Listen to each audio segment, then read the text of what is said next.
often provided alphabetical symbols which we have learned, and this classification gives us 6 different types of climate, of which we can easily plot 5 different climate in northern and southern hemisphere. Mirror image southern hemisphere पर applicable होता है. आप इसको मेरे को जल्दी से मदद करा देंगे with the values. हम alphabetical symbols बताना. By default I am in northern hemisphere, तो हम सारी जगह north नहीं लिख रहे हैं. And 90 degrees north, and this will get divided into regional climate. अब जल्दी से alphabetical symbols फटाफट से बताते जाएंगे. A type of climate is 3 types. Number 1, equatorial climate, symbol is AF, warm wet throughout the year, काम खत्म. Second type, AM, tropical monsoonal, annual amount of precipitation up to 200 centimeters, very well confined in 3 to 4 months of the year. Tropical cyclonic precipitation भी होता है. Next, savanna type of climate, it is continental counterpart of monsoonal climate. Continental होगा तो annual amount of precipitation भी कम होगा और tropical cyclonic effect नहीं आएगा. BWH and BWK दोनों desert type of climate है. ये high pressure की वजह से, ये continentality की वजह से. हाई प्रेशर की वजह से up to 50 centimetres of rain, maritime tropical air mass के इन्फ्लुएंस में ट्रेड विंड बेल्ट पर है. BWK is both with westerlies and trade winds, and precipitation thus can be summer winter affected, but amount is less because of its continentality. We have selected examples to denote the range.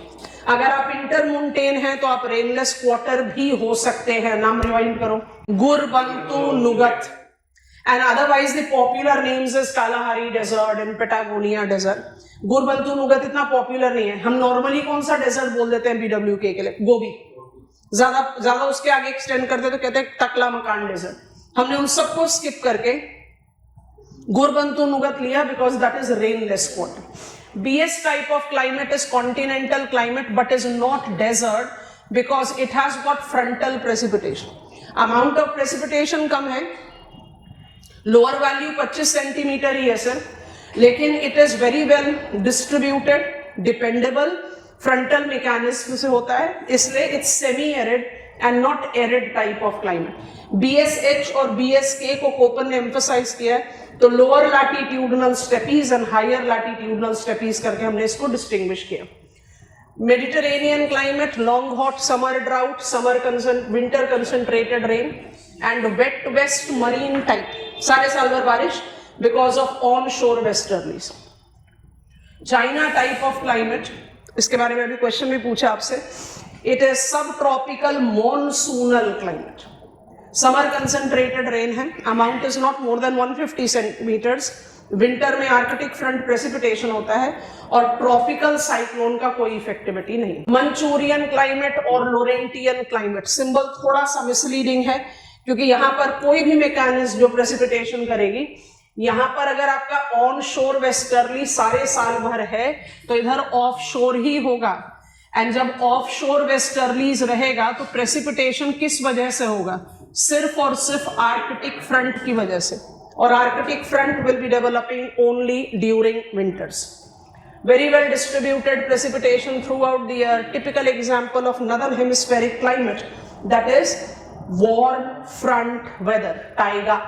Taiga climate में third level of alphabetical symbol apply होता है. वर्खोयांस को cold pole of the world बोलते हैं क्योंकि ये -50 degrees Celsius पर permanently habited location, DFD type of climate. Why in Eurasia? क्योंकि 60 to 70 डिग्रीज पर लैंड वाटर क्लाइमेटोलॉजिकल डिफरेंस तो अप्लाई होगा नहीं, तो ये तो लैटिट्यूडनल क्लाइमेट है. तो क्या रीजन था कि हमने DFA, DFB, DFC और DFD अप्लाई किया? जैसे आप प्लेन से प्लेट्यू और प्लेट्यू से फ्रैगमेंटेड माउंटेन पर जा रहे हो, आप थोड़ा सा ठंडा कंडीशन डेवलप कर रहे हैं. और यूरोपियन प्लेन और साइबेरियन प्लेन को डिस्टिंग्विश किया हमने नॉर्वेजियन करंट से. लास्ट कैटेगरी ऑफ क्लाइमेट पर जा रहे हैं, मदद करो जल्दी से. Alphabetical symbol ET, EF. Which type of climate? Polar.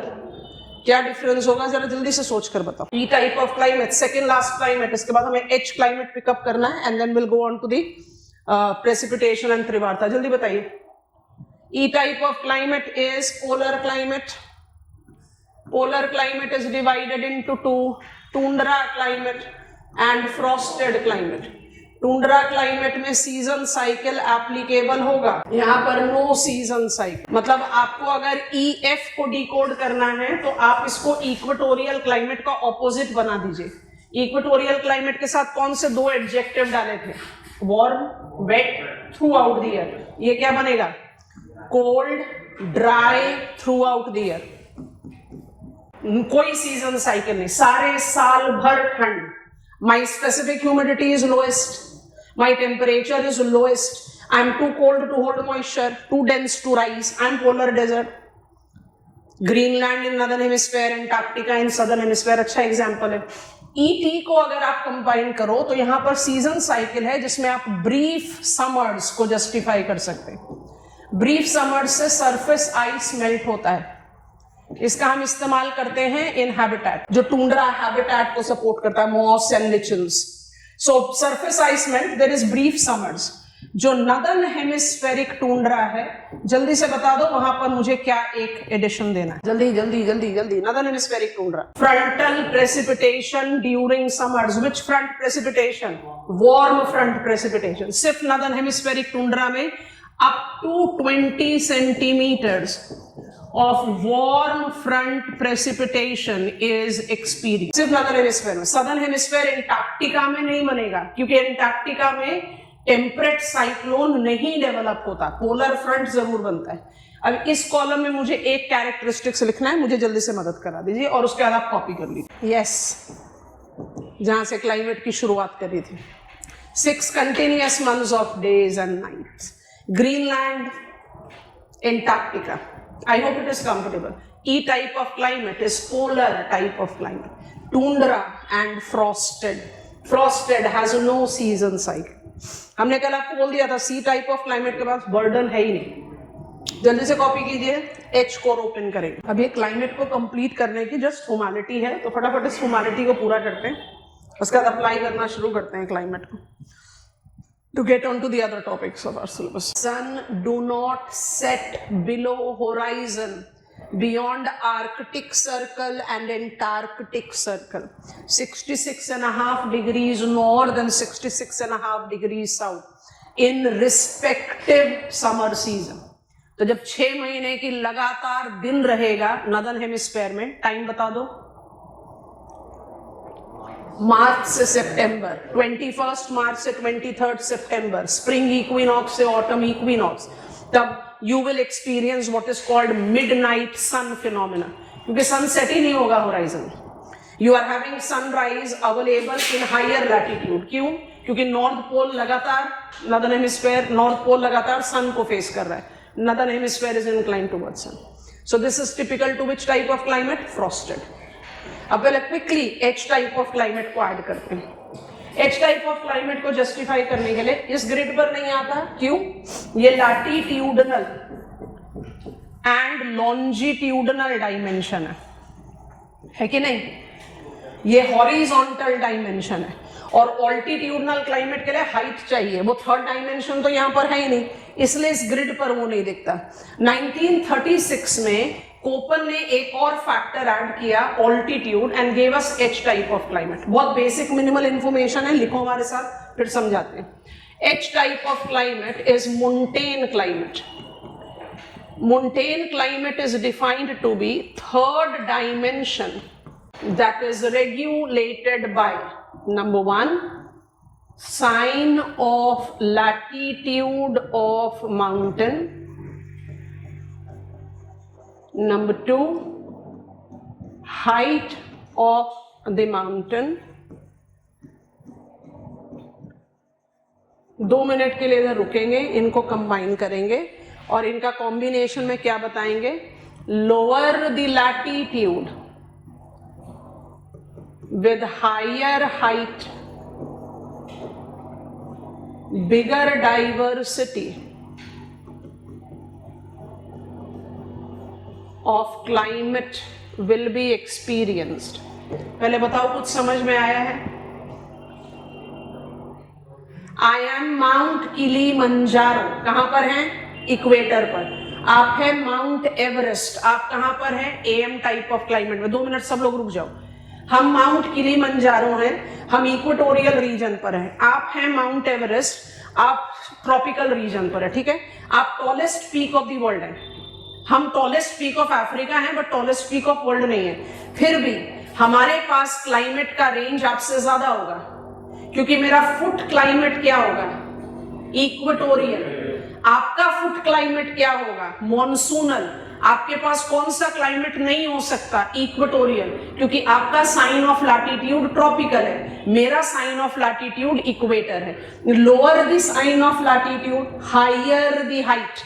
Mount Kilimanjaro किस हाइट तक जा रहा है, स्नो लाइन के भी बियॉन्ड जा रहा है, स्नो कैप्ड है। इसका मतलब फुट पर इक्वेटोरियल। अब जैसे आप लैटिट्यूड बढ़ाते जा रहे हो, वैसे हाइट बढ़ाते जाओ। Come on, temperature decreases with increase in sign of latitude, so decreases with increasing height. मैं लोअर लैटिट्यूडन माउंटेन हूं, फुट पर क्या हुआ, इक्वेटोरियल। फिर क्या होगा, मॉनसूनल। फिर क्या होगा, सब ट्रॉपिकल मॉनसूनल। फिर क्या होगा, टाइगा। फिर क्या होगा, टुंड्रा। फिर क्या होगा, फ्रॉस्टेड। अब इसी इक्वेशन को अप्लाई कर दो, हाईएस्ट पीक ऑफ वेस्टर्न कॉर्डिलेरास। आप कहां पर हैं, आप कनाडा और अलास्का के इंटरनेशनल बॉर्डर पर हैं। Highest peak of western cordilleras, height rounded off बता रहे हैं 6000 मीटर है हाईएस्ट पीक। अब इसकी लैटिट्यूडनल लोकेशन क्या है, पीक काफी ऊंचा है 6000 मीटर, लैटिट्यूडनल लोकेशन क्या है, टुंड्रा पर है, हाइट बहुत ज्यादा है, लेकिन इसका फुट का क्लाइमेट क्या होगा, टुंड्रा। और उसके बाद क्या होगा, frosted. Higher the latitude, lower the height, lesser will be diversity. Lower the latitude, higher the height, bigger will be diversity. I think it is comfortable. Altitudinal, repetition of latitudinal climate. Which are the two determiners? Sign of latitude, height. But सिर्फ ये दो नहीं है, दो और है। वो क्या है, नंबर 3, sun bearing slope। ये बहुत इंपॉर्टेंट है, लिख दे रहे हैं साथ में। That is northern slope of southern hemisphere and southern slope of northern hemisphere, क्योंकि ऑपोजिट स्लोप बैरन होता है। सन बियरिंग स्लोप पर ही ये चेंज आएगा।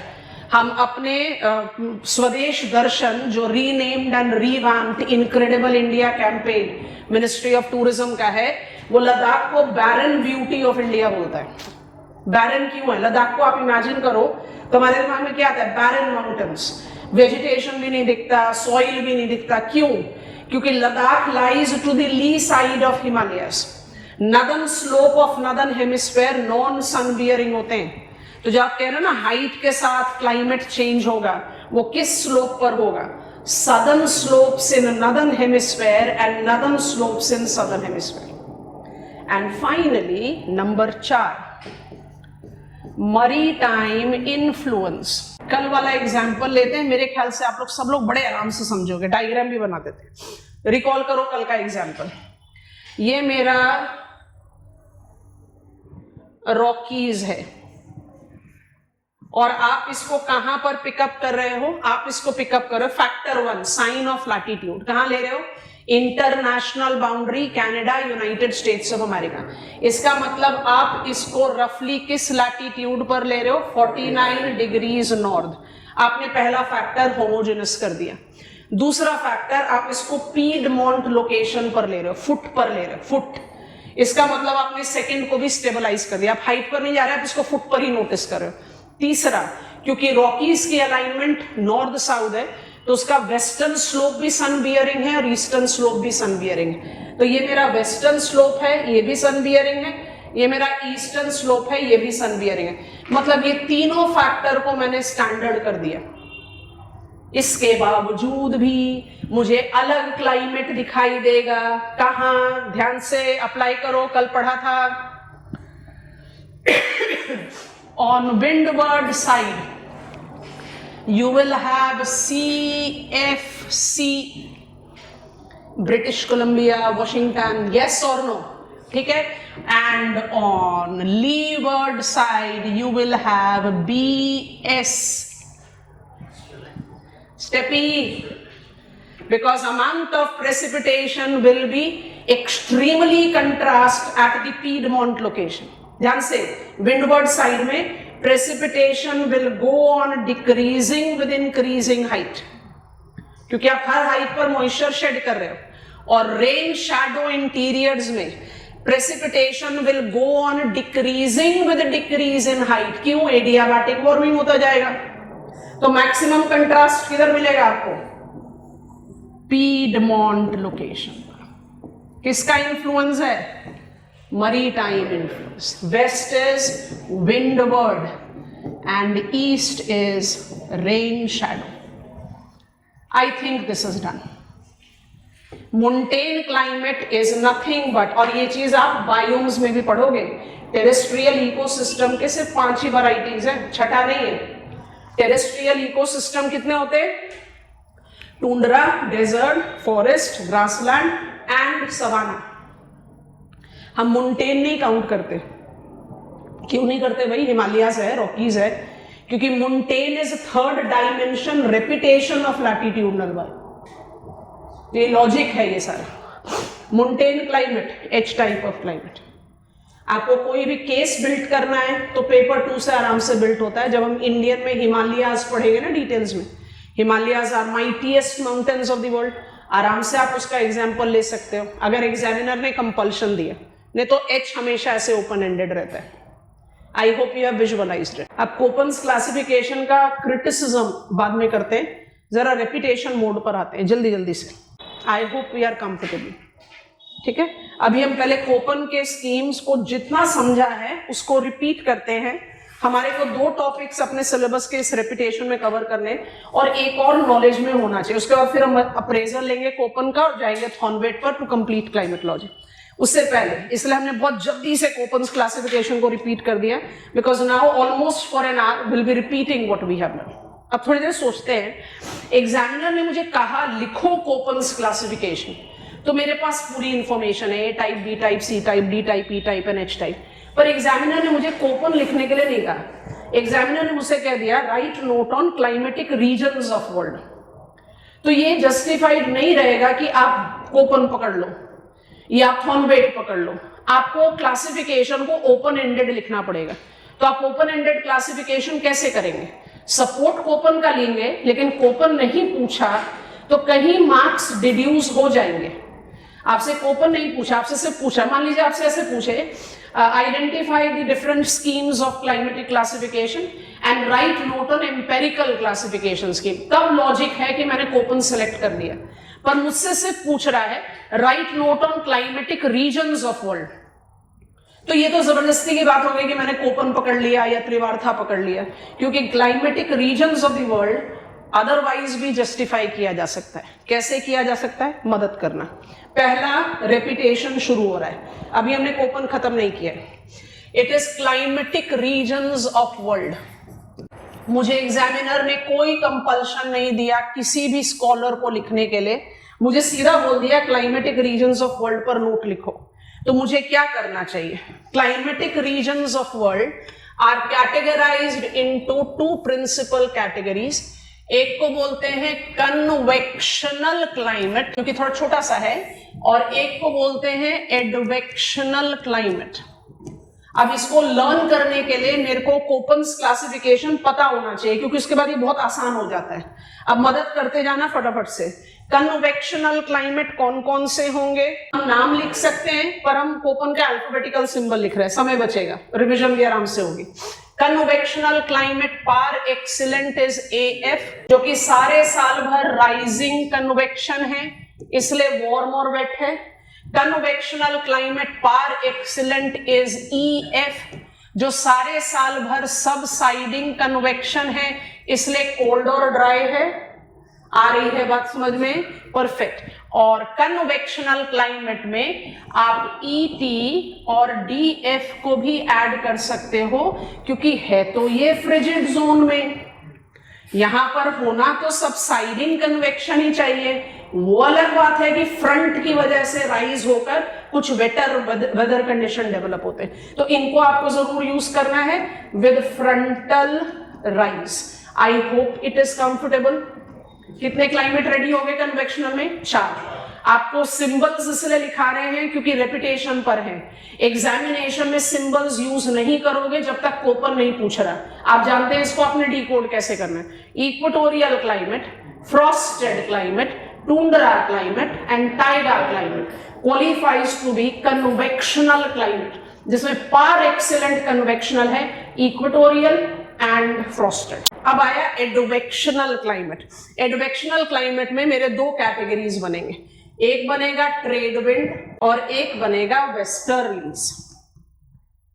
अब नाम लिखने बैठेंगे तो नाम की तो बड़ी लंबी चौड़ी लिस्ट है, तो हम इसलिए क्या करेंगे, कोपन का अल्फाबेटिकल सिंबल का फटाफट से सपोर्ट पिकअप करेंगे, मदद करते जाना। शुरू कर रहे हैं। Trade wind climate, tropical monsoonal climate, tropical savanna climate, tropical desert climate. Agree कर रहे हो? Yes, okay. उसके बाद China type of climate, non sub tropical monsoonal climate. किसकी वजह से होता है?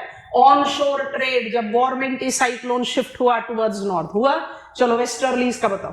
वेस्टर्लीज के लिए मुझे कौन सा लैटिट्यूड पकड़ना चाहिए? टेम्परेट। वहीं से शुरुआत करते हैं।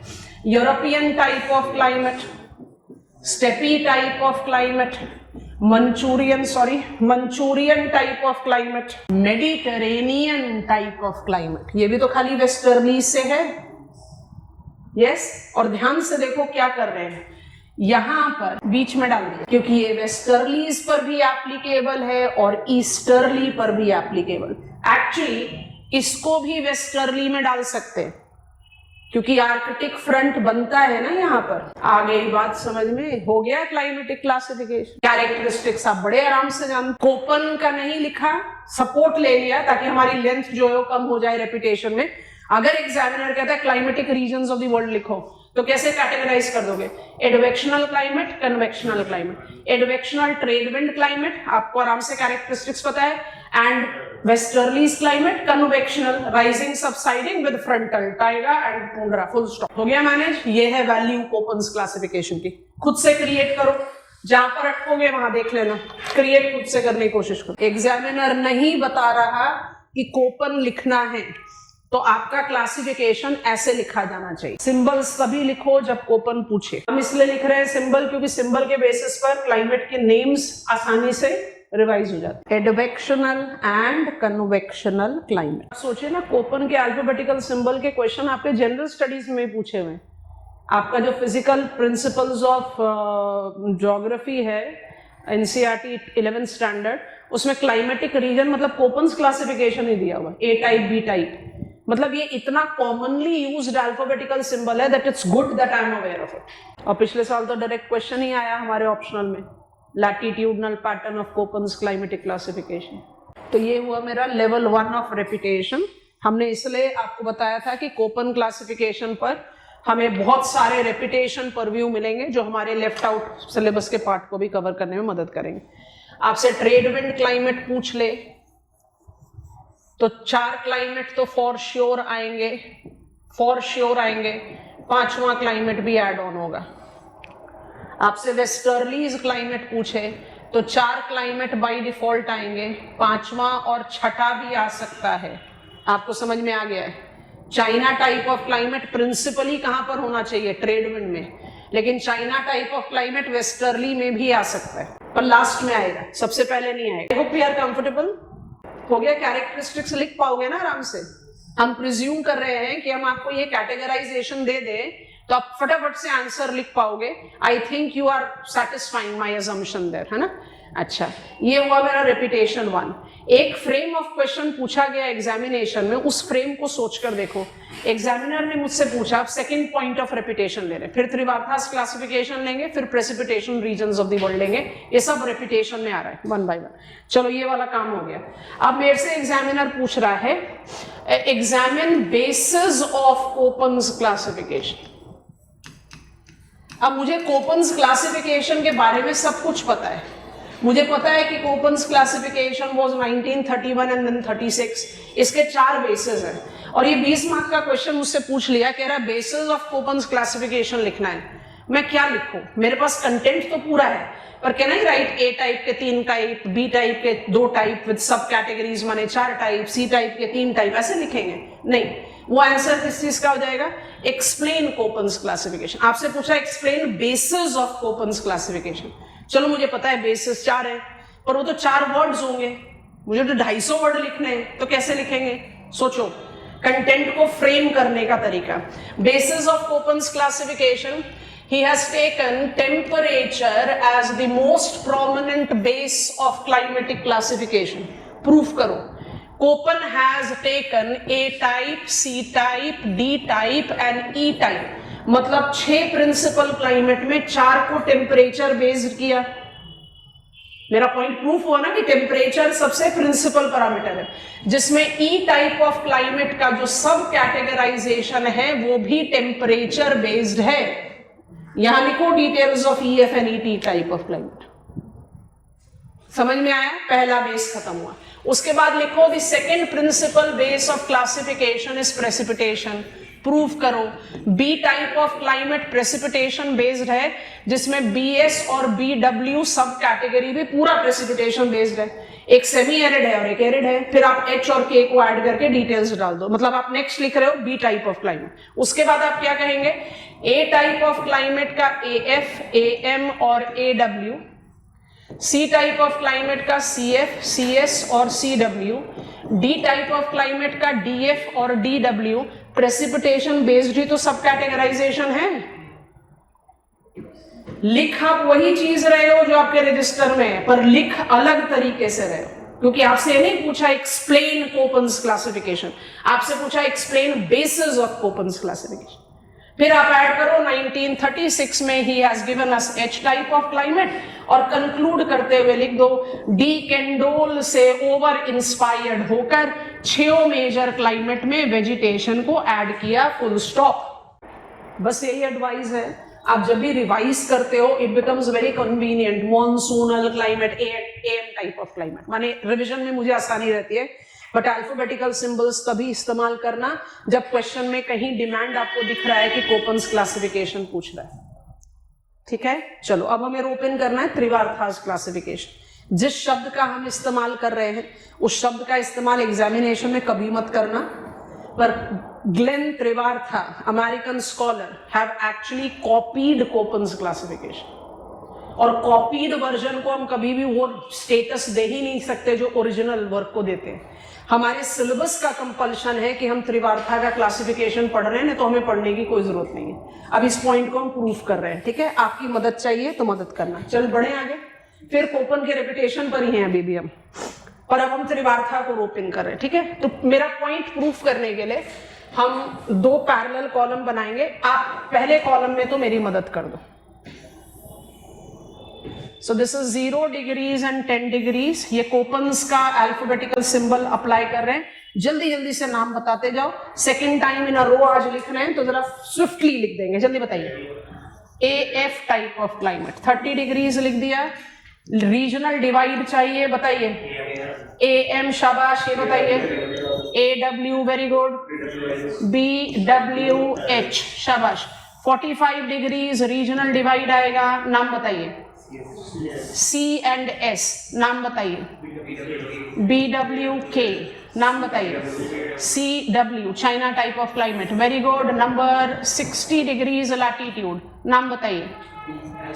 BS, H और K नहीं लिख रहे, नाम बताइए।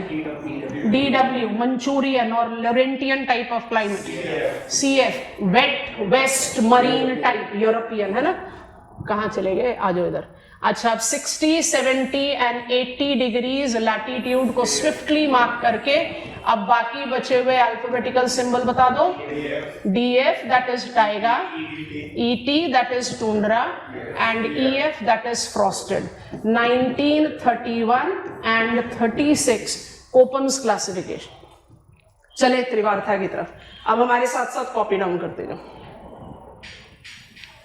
समय बचेगा। समझाने के लिए जरूरी था कि कोपन को हम रेफरेंस पॉइंट पर लें। ठीक है, तो हम सारे वैल्यूज को पहले फटाफट मार्क करते हैं। पहली बार अल्फाबेटिकल सिंबल्स लिख रहे हैं तो क्लियरली लिखेंगे। So I will be changing the colour. Latitudinal divide में कोई चेंज नहीं करा है। रीजनल डिवाइड में एक चेंज है, तो जिस चीज के हम बहुत हैबिचुअल हैं उसको हमने डॉटेड लाइन बना दिया, बाकी को हमने डिमार्केट कर दिया। This is Glenn Trivartha's empirical classification scheme.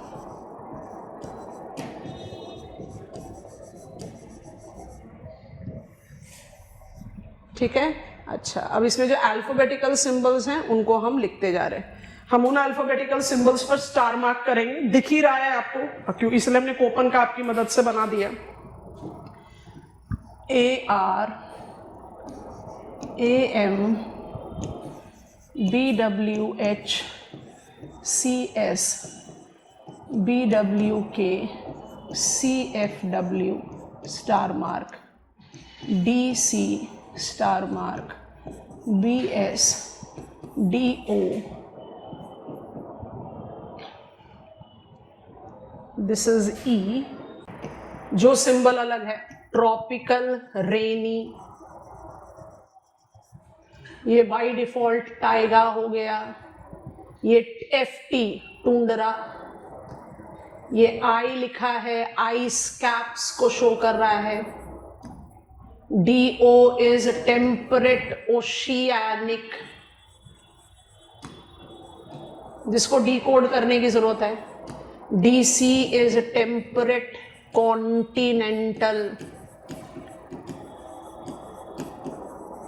बाकी सब अल्फाबेटिकल सिंबल हमें पता है। CFW आप मुझे डिकोड करके बताना, पहले आप लिख लो। आपसे त्रिवार्था पूछेगा तो आपको कोपन बनाने की जरूरत नहीं है, हमने क्यों बनाया अभी थोड़ी देर में समझा रहे हैं। आप दोनों डायग्राम को पैरेलल बनाओ एक दूसरे के। हो गया। अब 2 मिनट के लिए डायग्राम को नोटिस करें, जो आपके सामने रजिस्टर में है या जो बोर्ड पर है, जो भी आपके लिए कन्वीनियंट है। अगर हम आपको ग्लेन त्रिवार्था का AR टाइप ऑफ क्लाइमेट को डिटेल्स में लिखने के लिए कहें तो लिख पाओगे? क्या लिखोगे? It is equatorial climate that x tends between 10 degrees north to 10 degrees south. It is warm and wet throughout the year, no season cycle. Every day we receive rain. Rainfall maximas during equinoxes. Amazon and Congo basin are example. Full stop. हो जाएगा। Details तो आराम से construct हो जाएंगे। आप equatorial climate को AF बोलो चाहे AR बोलो, इसमें तो कोई इंप्रूवमेंट नहीं है। Are we done with copying it down? Pen drop करना पड़ेगा बच्चों थोड़ी देर के लिए। अब थोड़ा सा कंसंट्रेट करो। मुझे त्रिवार्थास क्लासिफिकेशन में मोर और लेस कोपन्स क्लासिफिकेशन का रेपिटेशन दिखाई दे रहा है। अल्फाबेटिकल सिंबल्स भी मोर और लेस सेम है। डिस्क्रिप्शन को डिराइव करने के लिए हमने इसका सपोर्ट ले लिया। अगर हम आपको इस डायग्राम के बिना AR लिखकर बताते तो शायद आपको डिकोड करना बड़ा मुश्किल हो जाता, या फॉर दैट मैटर जो सिंबल बिल्कुल अलग है, जैसे इन्होंने इस्तेमाल करा है E फॉर टाइगर। क्योंकि मैंने इसको जहां प्लेस करा है आप फटाफट इसके कैरेक्टरिस्टिक पिकअप कर लोगे, because we are comfortable with this. तो हमने अपना बर्डन को ईज किया और एक साथ में ये पॉइंट भी प्रूव कर रहे हैं कि त्रिवार्थास का जो त्रिवार्थास क्लासिफिकेशन इज बेसिकली मोर और less repetition of Koppen's classification. तो हम कोपन एम्पेरिकल स्कीम एग्जामिनर बोले कोई नाम ना दे तो हम कोपन ही फॉलो करेंगे, हम त्रिवार्था नहीं करेंगे। हम त्रिवार्था तभी लिखेंगे जब एग्जामिनर ने हमें कंपल्शन दी। चलो अब हमें त्रिवार्था लिखना है तो हम किस तरह से लिखेंगे? जैसे हमने कोपन का कंटेंट बिल्ड किया। I have A type of climate. We have two here. AR is standing for tropical rainy and AM is standing for tropical monsoonal. ध्यान से देखो, सवाना और मॉनसूनल को कंबाइन कर रखा है। हमने लर्न भी कुछ इसी तरह से किया था, मरी टाइम से कॉन्टिनेंटल की तरफ। B टाइप ऑफ क्लाइमेट 2 हैं, BW और BS आप आराम से लिख सकते हो। C टाइप ऑफ क्लाइमेट 2 हैं, 2 कोपन में 3 थे। एक है CS मेडिटेरेनियन और एक है CFW, डिकोड करो। C सब tropical, F well distributed rain, W comparative dry winters. Star mark क्यों दिया? कोपन के CW से बेटर सिंबल है। कोपन का CW में क्या डिकोड करने के लिए कहता है? विंटर्स ड्राई हैं। पर हम कहते हैं नहीं, चाइना टाइप ऑफ क्लाइमेट में आर्कटिक फ्रंटल रेन हो सकता है, तो ड्राई विंटर्स कहीं पर मिसलीडिंग है। चलो मोटा मोटी चल जाएगा क्योंकि मैक्सिमम प्रेसिपिटेशन कब हो रहा है? समर्स में। लेकिन dry winters is not that perfect. तो ये मुझे एक इंप्रूवमेंट दिखा, इसलिए स्टार मार्क दे दिया। आपको समझ में आ रहा है? कहीं कंपल्शन मिले, bring out the drawback of Koppen's classification and how Trewartha improved over it, तो कहीं तो पकड़ोगे कहां पर इंप्रूवमेंट है। बाकी तो हम कह रहे हैं आप AF बोलो और हम AR बोलें, वो कोई इंप्रूवमेंट थोड़ी ना हुआ। पर आपका CW type of climate is not depicting the climatic conditions as well as CFW is, तो ये इंप्रूवमेंट है। ठीक है, ओके। टेम्परेट क्लाइमेट को ये D लेटर से डिनोट कर रहे हैं। टेम्परेट क्लाइमेट को जहां पर ऑन शोर वेस्टर्ली सारे साल भर है उसको कह रहे हैं ओशियानिक मरीटाइम, और जहां पर ऑफ शोर है उसको कह रहे हैं कॉन्टिनेंटल। यहां भी हमने स्टार मार्क दिया क्योंकि DW तो गलत सिंबल था। DW क्या कह रहा है? ड्राई विंटर्स, वो तो मंचूरियन क्लाइमेट में हो ही नहीं सकता। प्रेसिपिटेशन होगा तो विंटर्स में होगा, तो कम से कम DC एक बेटर सिंबल है कंपेयर टू DW। अब उसके बाद आप टाइगा को E बोलो और पोलर क्लाइमेट को F बोल के FT और FI बोलो, that is nowhere improvement to the climatic scheme. कितने आर्ग्यूमेटिकल सिंबल हो गए त्रिवार्था के? A type, B type, C type, D type, E type and F type. H नहीं है, पर फिर भी 6 कैटेगरी में आया ना समझ में? क्योंकि आपने E अलग लेकर F ले लिया ना, F को आपने प्रिंसिपल कैटेगरी में ले लिया, और कोपन क्लासिफिकेशन में F कहां आ रहा था? सब कैटेगरी में ले रहे थे फ्रॉस्टेड के लिए। I hope it is comfortable. Can you create out the details? Trivartha's classification can be sought to be improvement empirical classification scheme only in the alphabetical symbols that denotes China type of climate and Manchurian climate. बाकी classification scheme empirical चाहिए तो Köppen follow करो, त्रिवार्था को follow करने की कोई जरूरत नहीं है। Is that comfortable with us? तो हम इनको बबल में डाल देते हैं, आप भी बबल में डाल लो। ये आपका फोकल पॉइंट रहेगा कि जब भी आपसे पूछ लिया त्रिवार्था का क्लासिफिकेशन एज इंप्रूवमेंट, तो ये दोनों सिंबल पर फोकस कर देना। बाकी सारा का सारा कंटेंट आप कोपन स्कीम से डाल सकते हो आराम से। Are you confident? You can write. A type का AR, AM, B टाइप का BW and BS, C type का CS and CFW, D type का DO, DC, E टाइप का खाली E, टाइगा नॉर्दर्न हेमिस्फेयर, और F टाइप का 2 FT is tundra, FI is ice cap. आ जाएगा details. चलो अब लास्ट स्टेप ऑफ रेपिटेशन लेते हैं। ये है हमारा प्रेसिपिटेशन डिस्ट्रीब्यूशन। बिना डिसअपॉइंट किए बताओ, फिर से वाला ग्रिड बनाएंगे बट दूसरे तरीके से बनाएंगे। हटा दे, चेंज कर दे। प्रेसिपिटेशन डिस्ट्रीब्यूशन आपको बताया था कोपन्स क्लासिफिकेशन के बाद पढ़ेंगे प्रेसिपिटेशन। तो आप रिकॉल करें प्रेसिपिटेशन रीजन्स और पैटर्न और डिस्ट्रीब्यूशन। मुझे तो प्रेसिपिटेशन पैटर्न ऑलरेडी पता है थैंक्स टू कोपन्स क्लासिफिकेशन। अब हम अल्फाबेटिकल सिंबल नहीं लिखेंगे, आप हमें जल्दी जल्दी से बता देना। आपको एनुअल अमाउंट ऑफ प्रेसिपिटेशन सबके साथ बता रखा है, आपको क्विकली हमें उसको रिमाइंड करना है, और फिर हम आपको प्रेसिपिटेशन रीजन्स ऑफ वर्ल्ड और लगभग पूरा रेपिटेशन जो हम पहले पढ़ चुके हैं, precipitation types and form. Okay, बताइए। Equatorial climate annual amount of precipitation up to 300 centimetres, AM type 200 centimetres, savanna type 100 centimetres, desert type 50 centimetre, Mediterranean type 50 से 75 सेंटीमीटर, सब ट्रॉपिकल डेजर्ट 0 से 30 सेंटीमीटर, तो सेंटीमीटर नहीं लिख रहे।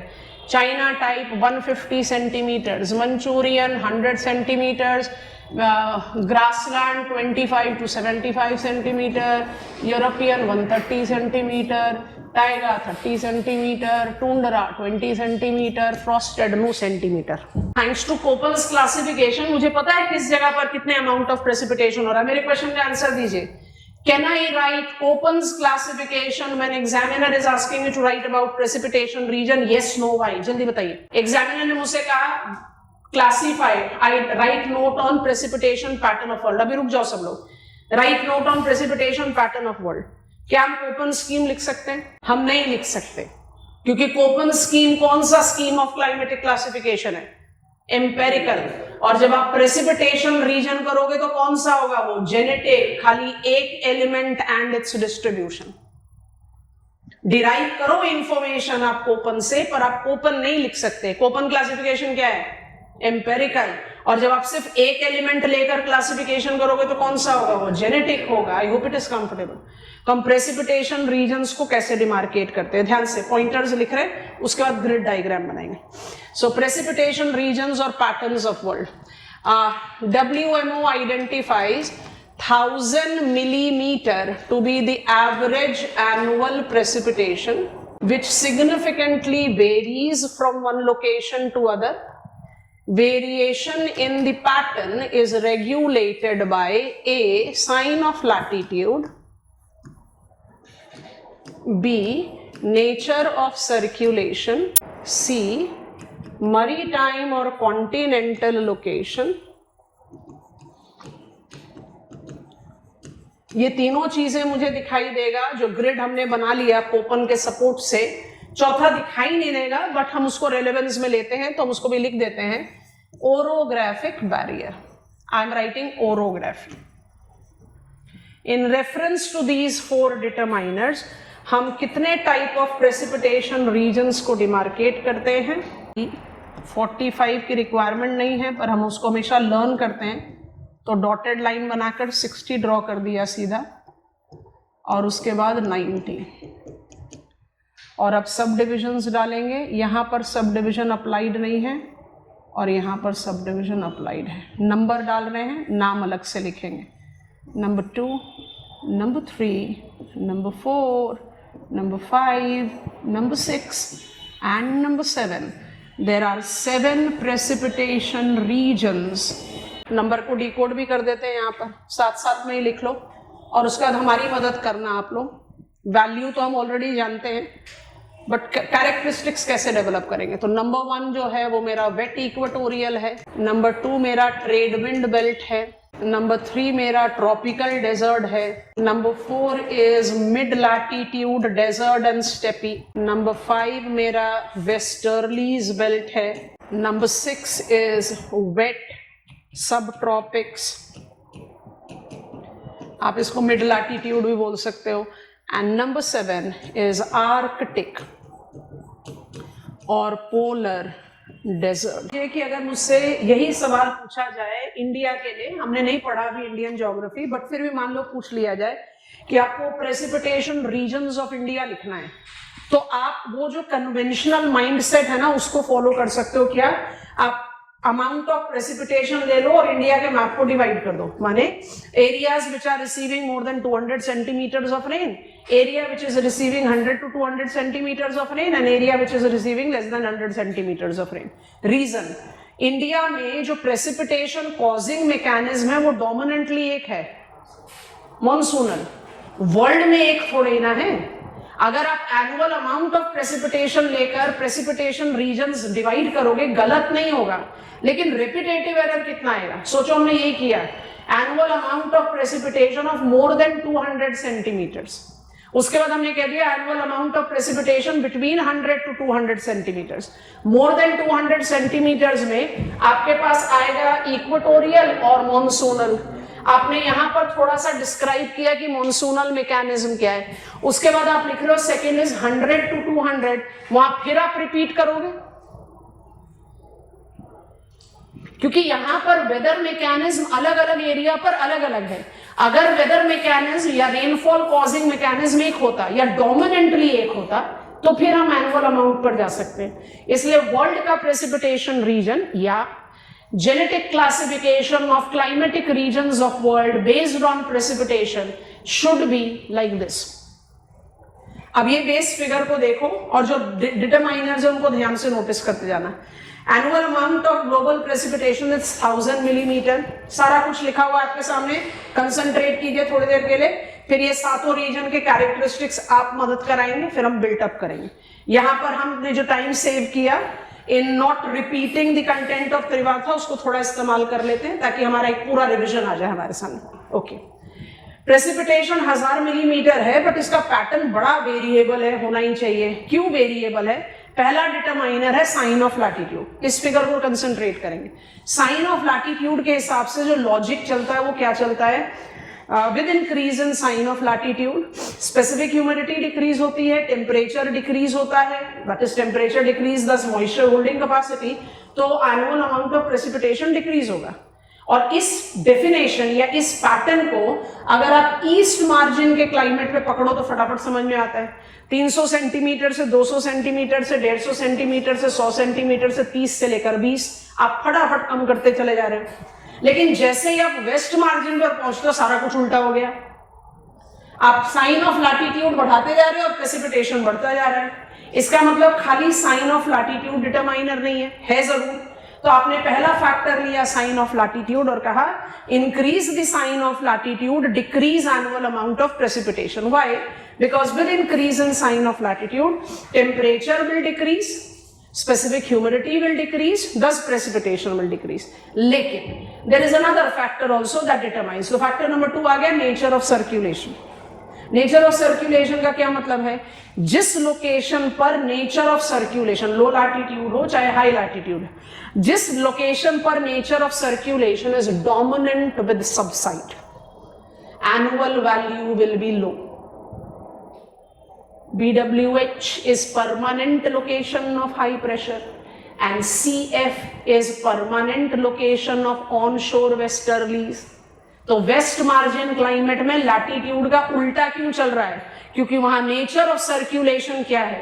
जहां आप ट्रॉपिक्स में हैं वो परमानेंट सबसाइडिंग लोकेशन है और टेम्परेट पर आकर आप परमानेंट फ्रंटल राइज ले रहे हो। तो जहां राइज परमानेंट होगा वहां एनुअल वैल्यू तो ज्यादा होना ही चाहिए।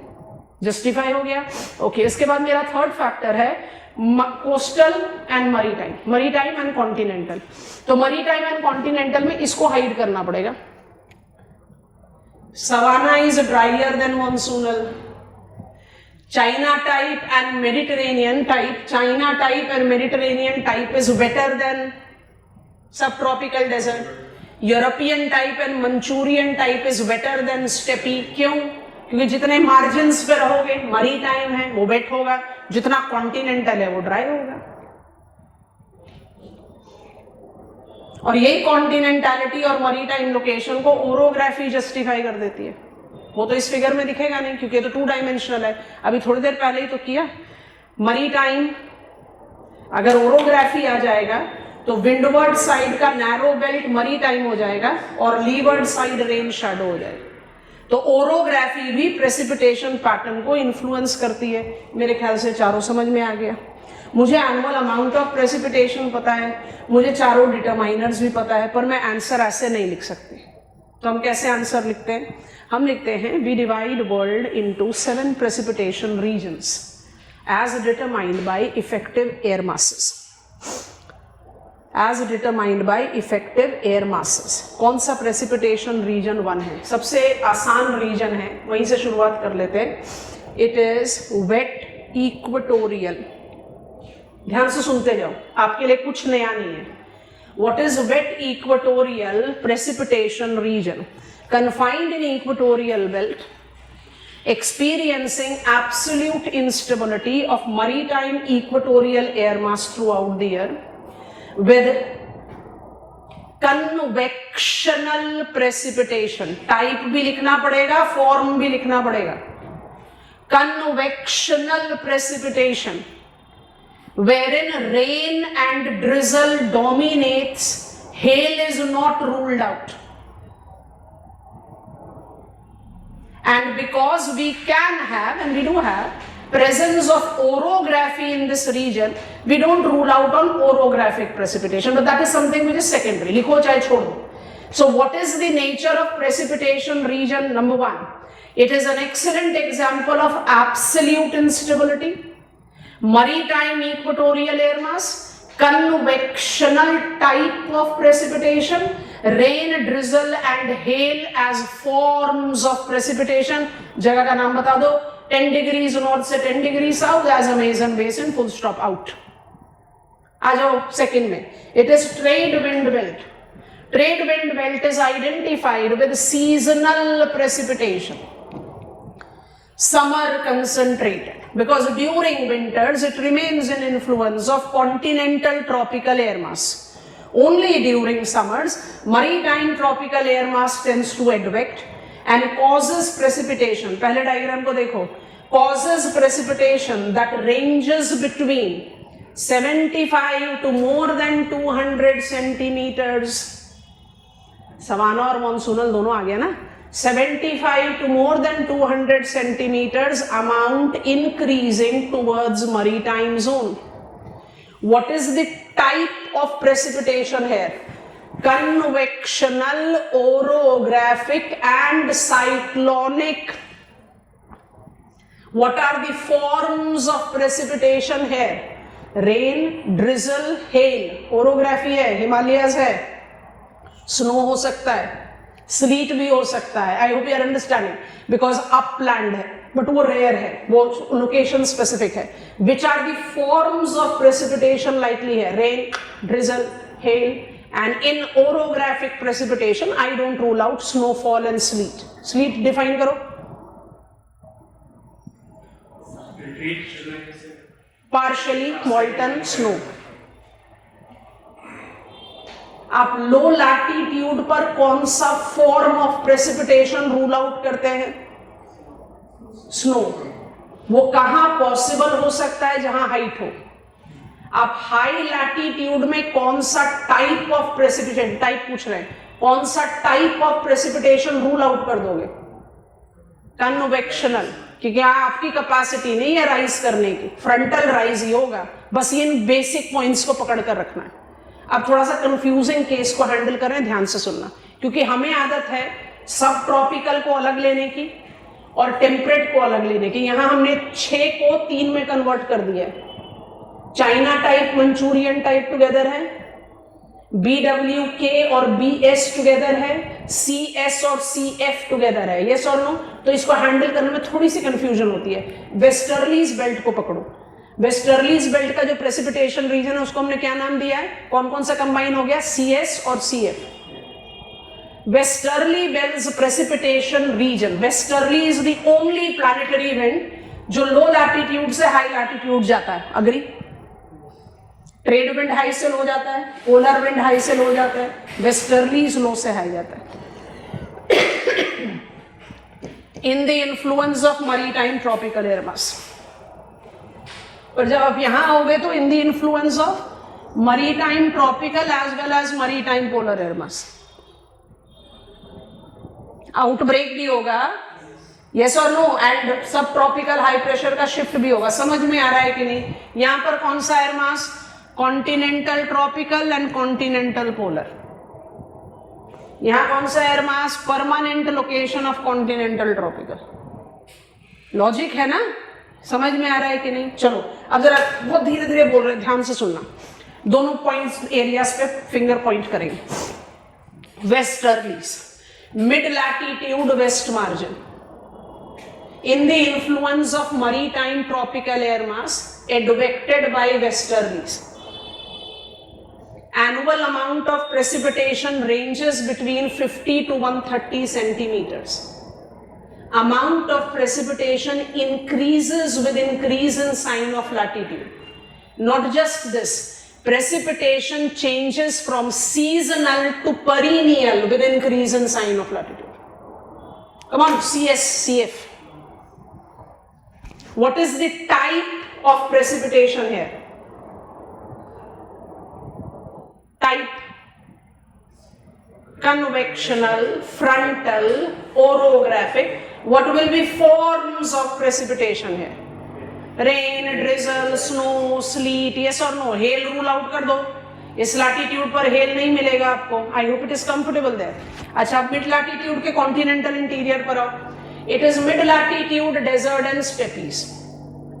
It is in the influence of continental air masses. Because of influence of continental air masses, they are dry. And the precipitation amount ranges between 0 to 75 centimeters. Amount of precipitation here also increases with increase in sign of latitude. because with increase in sign of latitude, prevailing continentality is significantly compensated by frontal mechanism. Precipitation is very well distributed throughout the year. Come on, आपने BWK में भी यही बात कही थी, trade wind भी है, westerly भी है. Precipitation is very well distributed throughout the year. However, amount becoming more dependable towards higher latitude than lower latitude. इसका उल्टा चला जाएगा जैसे ईस्ट मार्जिन पर आओगे. खुद सोचो, इसको हमने वेट क्यों बोला? ये भी मिड लैटिट्यूड है, हम इसको कह रहे हैं मॉइस्ट, वेट. इसको हमने वेस्टर्लीज कहा. देखो इधर, इसका एनुअल अमाउंट ऑफ प्रेसिपिटेशन 100 से 150 है. इसका एनुअल अमाउंट ऑफ प्रेसिपिटेशन 50 से 130 है. अब जल्दी बताओ, if it is moist east margin, कौन कौन से कैरेक्टरिस्टिक्स लिखोगे प्रेसिपिटेशन की?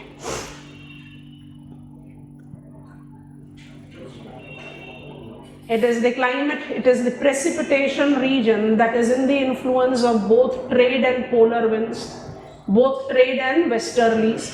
That is the reason maritime tropical and maritime polar air masses. Precipitation is principally confined in low sun season in temperate latitude and is comparatively well distributed in mid latitude. उल्टा हो गया west margin का. West margin में क्या हो रहा है? European precipitation is very well distributed. यहां China type precipitation is well distributed. Westerly belt में आपने कहा with increase in sine of latitude precipitation will increase, and with increase in sine of latitude seasonal precipitation will become perennial. यहां उल्टा चल रहा है. With increase in sine of latitude precipitation will decrease, and with increase in sine of latitude more well distributed rainfall. हमने कहा ना त्रिवार्ता का CFW ज्यादा बेटर सिंबल है. More well distributed precipitation converts to season specific precipitation. Manchuria में कौन सा precipitation होगा? Arctic frontal. तो कौन सा टाइप्स ऑफ प्रेसिपिटेशन यहां पर हो सकता है? कन्वेक्शनल हो सकता है, ओरोग्राफिक हो सकता है, फ्रंटल हो सकता है. कौन सा फॉर्म्स ऑफ प्रेसिपिटेशन हो सकता है? Rain, drizzle, snow, sleet. Last region का नाम है आर्कटिक एंड पोलर डेजर्ट. अगर ये डेजर्ट है तो प्रेसिपिटेशन में क्या कर रहा है? अगर ये डेजर्ट है तो प्रेसिपिटेशन में क्या कर रहा है? आपके पास ET और DF टाइप ऑफ क्लाइमेट है. प्रेसिपिटेशन की बात कर रहे हो, दोनों सिर्फ नदर्न हेमिस्फेयर में होंगे. आप हो तो कन्वेक्शनल क्लाइमेट, बट टुंड्रा में सारे साल भर, और टाइगा में सारे साल भर, और टुंड्रा में समर्स में फ्रंटल प्रेसिपिटेशन होगा. तो कौन सा टाइप ऑफ प्रेसिपिटेशन है यहाँ? सिर्फ फ्रंटल. और कौन सा फॉर्म ऑफ प्रेसिपिटेशन हो सकता है? स्नो और glaze. I think you are comfortable. Amount आपको पता है 30 और 20 सेंटीमीटर, फुल स्टॉप. अगर कोपन्स क्लासिफिकेशन नहीं पढ़ा होता तो ये बहुत मुश्किल काम होता. अब नहीं है. आपको समझ में आ गया? डायग्राम में एयर मासेस को ऐड करो. Wet equatorial, maritime equatorial air mass, trade wind, maritime tropical air mass, tropical desert, continental tropical air mass, mid latitudinal desert and steppes, continental tropical, continental polar air mass, westerlies belt, maritime tropical air mass, wet east margin, maritime tropical and maritime polar air mass. चलो last में तो air mass लिखा नहीं, बता दो क्या लिखे. Number 7 को कहते हैं आर्कटिक या पोलर डेजर्ट. तो वहां पर हम कौन से एयर मास लिखें? Continental polar, maritime Arctic, maritime Arctic, maritime polar, continental polar, maritime polar, कुछ भी लिखो. They are too cold to hold moisture, too dense to rise. यहाँ पर राइजिंग किस वजह से होगी? सिर्फ फ्रंटल. तो प्रेसिपिटेशन का फॉर्म क्या होगा? सिर्फ स्नो और ग्लेज. आपको बात समझ में आ रही है? कहां पर स्नोफॉल रूल आउट करोगे? लो लैटिट्यूड में. पर ओपन एंडेड एज रखना पड़ेगा, जहां माउंटेन होगा स्नो हो सकता है। कहां पर हेल को टोटली रूल आउट कर दोगे, मिड एंड हाई लैटिट्यूड। बाकी तो कंटेंट आप आराम से बना सकते हो, एनुअल अमाउंट ऑफ प्रेसिपिटेशन भी आपको पता है। I think this is comfortable.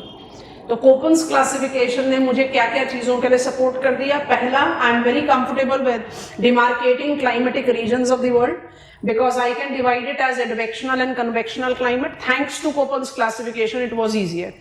I was comfortable with the Trivartha's classification क्योंकि त्रिवार्था का alphabetical symbol more or less repetition of Köppen's alphabetical symbol है, जहां पर अगर मुझे क्रेडिट देना पड़े तो एक CFW के लिए और एक DC के लिए हम क्रेडिट दे सकते हैं, क्योंकि DW type of climate Köppen के अल्फाबेटिकल सिंबल का एक फॉल्टी यूज है।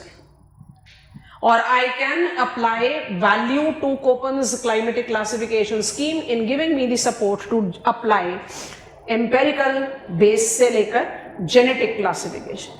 I classify precipitation regions of the world not on the basis of annual amount of precipitation but on the basis of effective air masses. और इसका base हमें यहां से आराम से मिल जाता है, कंटेंट आप आराम से बिल्ड कर सकते हो। हमने आपको ऑलरेडी बता दिया, इंट्रोडक्शन इसके साथ होगा, और जब आप इनके फीचर्स लिखोगे तो पहले where are they, which air mass, what is the amount of precipitation, form of precipitation and type of precipitation. अगर आपने ये सारी चीजें लिख दी, आपका कंटेंट अपने आप तैयार हो गया। यस नो, वेयर तो लिखना पड़ेगा ना, 10 degrees, 30 degrees, east margin and continental interior as India, Indo, China, Peninsula, African Savanna, वो लिखना पड़ेगा। और क्योंकि कोपन आपके रेडार पर है तो ये आराम से होता है। अब हम चल रहे हैं कोपन क्लासिफिकेशन को क्रिटिसाइज करने के लिए। चलो, कितना कॉन्फिडेंस लेवल बढ़ा? गोल पोस्ट है 0 से 10। किस लेवल का कॉन्फिडेंस आ गया? प्रेसिपिटेशन रीजन लिखने के लिए, त्रिवार्थास क्लासिफिकेशन लिखने के लिए, या कोपन्स क्लासिफिकेशन लिखने के लिए। 0 से 10 7। चलो डिसेंट है। आप बताओ। 6 7। आप 7 8। आप कोई भी नहीं? 9 10। अरे हमें तो फेल कर रहे हो आप लोग। आ जाएगा, बिल्कुल आएगा। आपको करना क्या है, इसको बस एक बार, इसलिए हम बार बार ग्रिड बना रहे हैं। अब ये बताओ, ये ग्रिड कहीं याद रखने की तो जरूरत नहीं है, तो स्टिक कर गया यहाँ पर। और इसका यूटिलाइजेशन हमें इतनी मदद करता है मैप ऑफ वर्ल्ड में। I will be proving it as I will be proceeding further. आपको पता है कि इक्वेटोरियल ये है तो लेटेराइट सॉइल ये होगा, रेन फॉरेस्ट बायोम ये होगा, बहुत स्पॉन्टेनियसली आपको क्लैरिटी के साथ आएगा। And this is the location which is identified with plantation agriculture. माने ये रुकेगा नहीं, ये अप्लाई होता ही चला जाएगा। And that is how we take up the regionalization. ठीक, चलो। अब कोपन्स अल्फाबेटिकल क्लाइमेटिक स्कीम को हम इतना ज्यादा इस्तेमाल करते हैं ज्योग्राफी में दैट वी सिंपली से you think about climatic reason. अब वो किसी भी स्केल में हो, मैप ऑफ इंडिया में भी हम कोपन का अल्फाबेटिकल सिंबल अप्लाई करके क्लाइमेटिक रीजनलाइजेशन करेंगे when will reach geography of India. तो it is one of the most utilised climatic classification scheme. और क्योंकि ये रीजनल कैटेगराइजेशन बहुत स्विफ्टली देता है हमें, तो हमारा जो रीजनल क्लाइमेटोलॉजी है, वी अल्टीमेटली आर ज्योग्राफर्स, तो हमारा जो पर्सपेक्टिव है उसको बहुत फेवरेबली केटर करता है। बट अगर मुझसे क्वेश्चन पूछ लिया, bring out drawbacks of Koppen's classification, तो कौन कौन से पैरामीटर है जिसमें हम कोपन्स क्लासिफिकेशन को क्रिटिसाइज करते हैं। ठीक है, so we are bringing out the drawback, और उसी के बेसिस पर हम जाएंगे थॉर्नबेट्स क्लासिफिकेशन।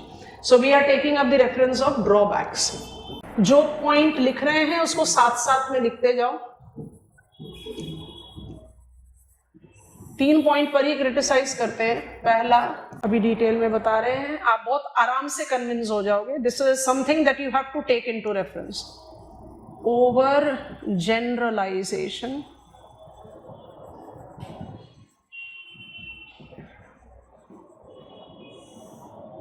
इसमें जो इन्हीं के डिसाइपल्स हैं उन्होंने फ्लोरिडा पेनिनसुला का केस हमें दिया है, उसको हम जस्टिफाई करेंगे to prove our point. And तीसरा हम लेंगे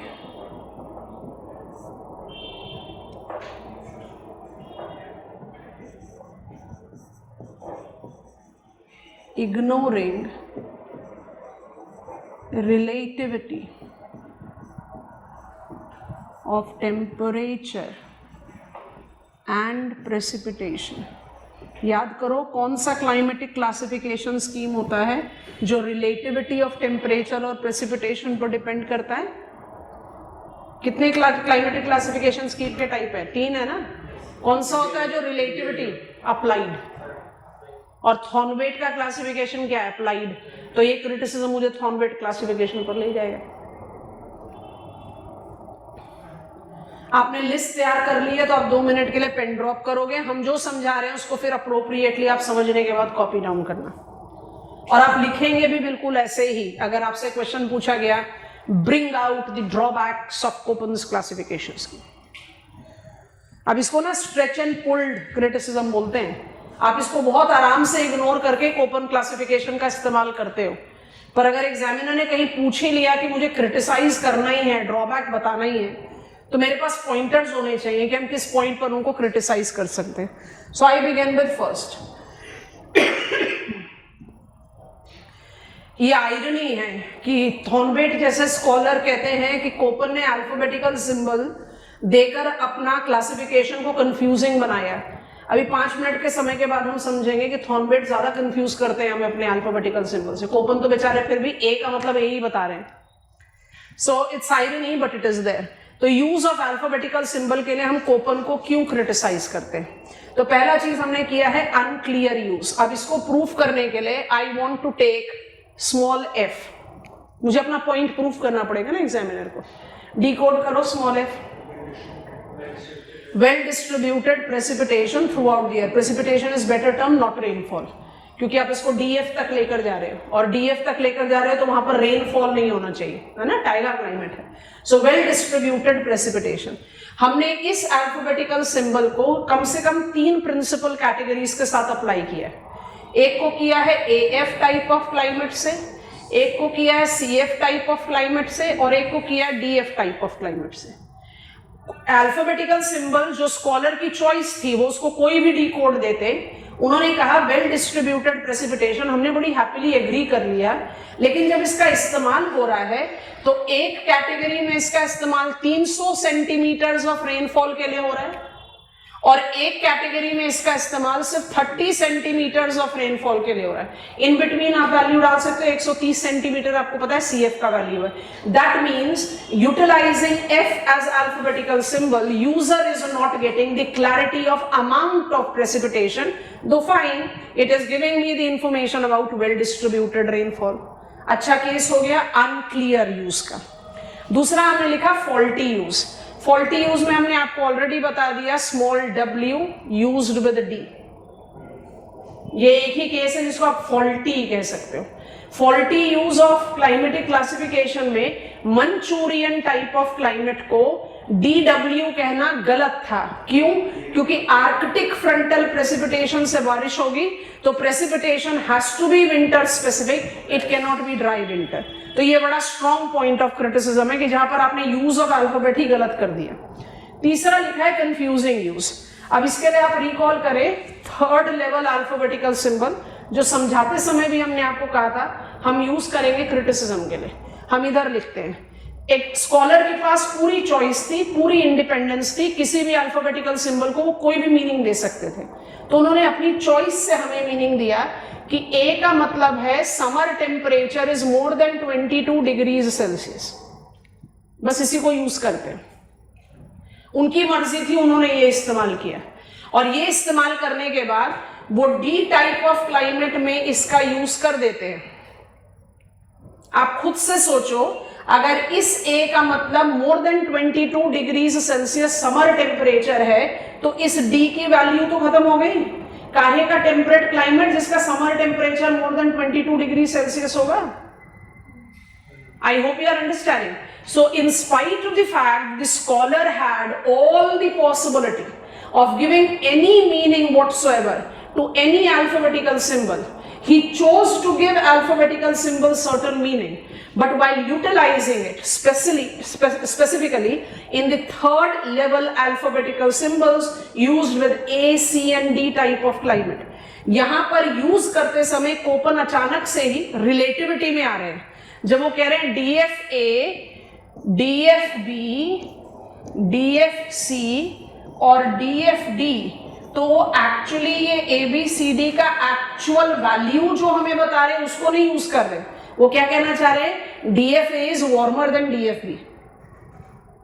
तो एब्सोल्यूट वैल्यू देने के बाद भी वो उसका इस्तेमाल कर रहे हैं रिलेटिविटी में, तो ये क्या क्रिएट कर रहा है, कंफ्यूजन ही तो क्रिएट कर रहा है।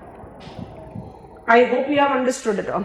सो यूज ऑफ अल्फाबेटिकल सिंबल को जब ड्रॉबैक में लिखोगे तो 3 सब डिवाइड में लिखना पड़ेगा, तीनों को एकदम अलग अलग लिखना है, जिसमें सबसे मेजर पॉइंट ऑफ क्रिटिसिज्म यही है, मंचूरियन और लोरेंटियन क्लाइमेट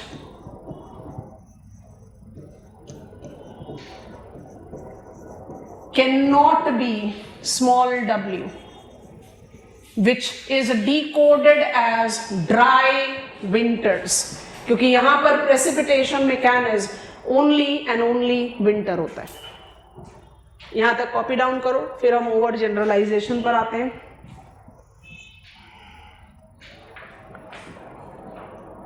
लिखना पड़ेगा अपना पॉइंट बताने के लिए, अल्फाबेटिकल सिंबल्स लिखना पड़ेगा। यूज ऑफ अल्फाबेटिकल सिंबल का सबसे prominent point of criticism Manchurian climate के लिए, बाकी सब तो हम ढूंढ ढूंढ कर निकाल रहे हैं कि हमें बताना है एग्जामिनर को कि भाई ये प्रॉब्लम है, नहीं तो हम नॉर्मली उसको ओवरलुक कर। I hope it is comfortable.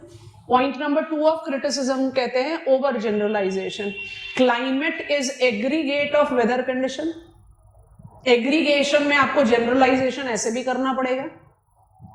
दूसरा, आप वर्ल्ड क्लाइमेट पढ़ रहे हो तो वर्ल्ड क्लाइमेट में स्पेसिफिकेशन का स्कोप कम रह जाता है, क्योंकि आपका स्केल क्या है, मैक्रो, आप स्मॉल स्केल पर स्टडी कर रहे हो। जैसे मैप ऑफ वर्ल्ड में इंडिया का क्लाइमेट क्या होगा, AM, जूम इन कर लो मैप ऑफ इंडिया में।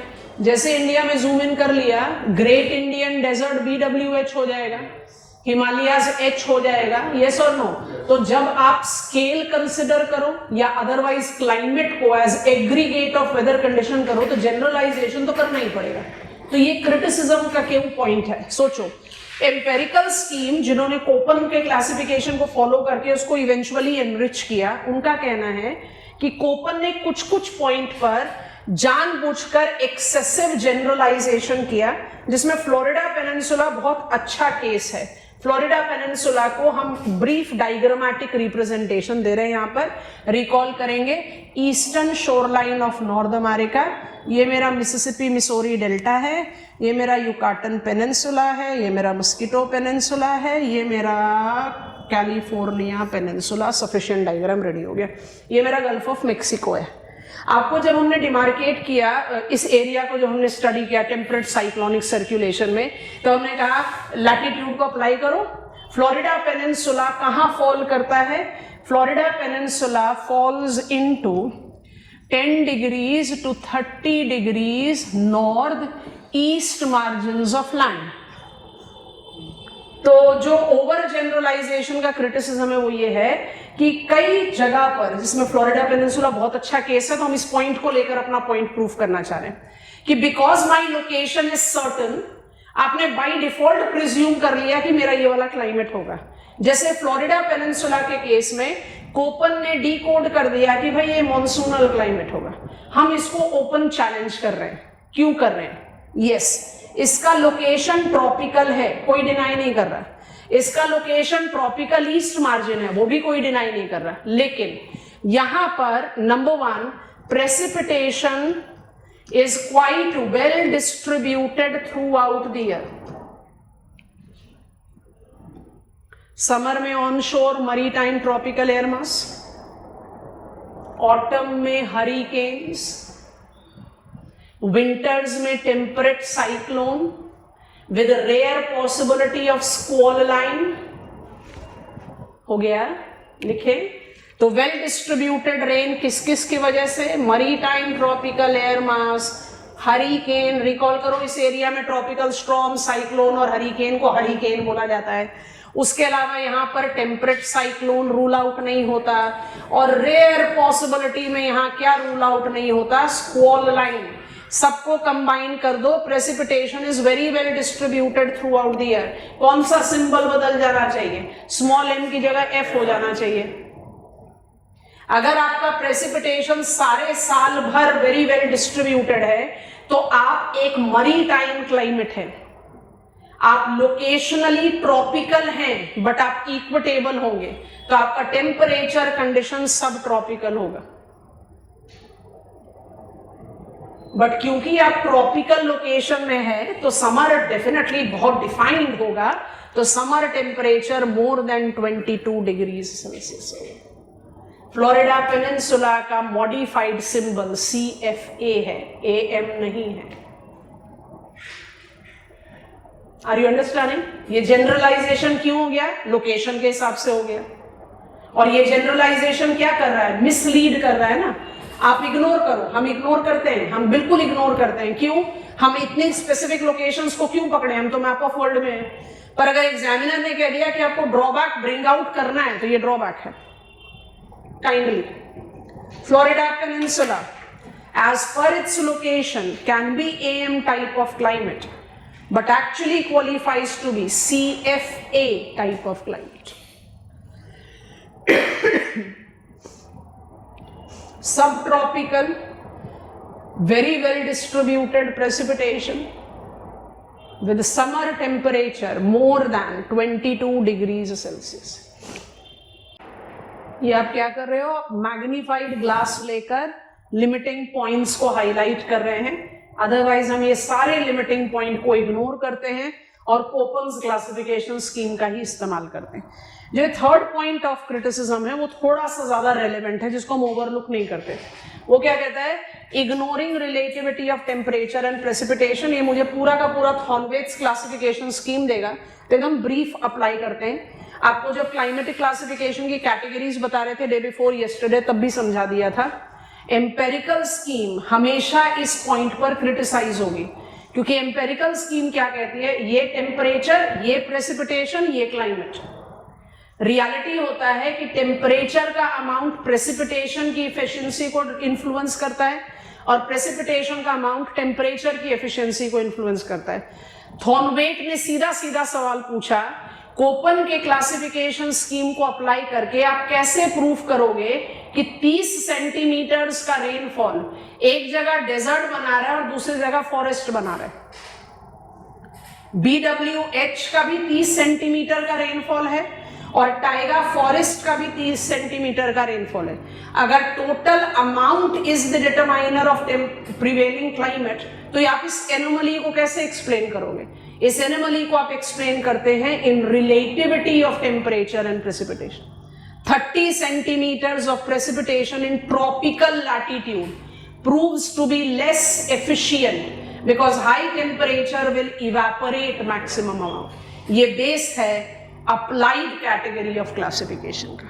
तो ये पॉइंट ऑफ क्रिटिसिज्म मुझे अप्लाइड कैटेगरी में ले जा रहा है। हम वहां चलते हैं। सो थॉर्नवेट्स, who was the strongest critic of Köppen's climatic classification scheme? Thornweit, जो टेम्परेचर एफिशिएंसी और प्रेसिपिटेशन इफेक्टिवनेस के बेसिस पर अपना क्लाइमेटिक क्लासिफिकेशन स्कीम प्रपोज कर। ठीक है, यहाँ पर अल्फाबेटिकल सिंबल्स बिल्कुल एंड में बताएंगे।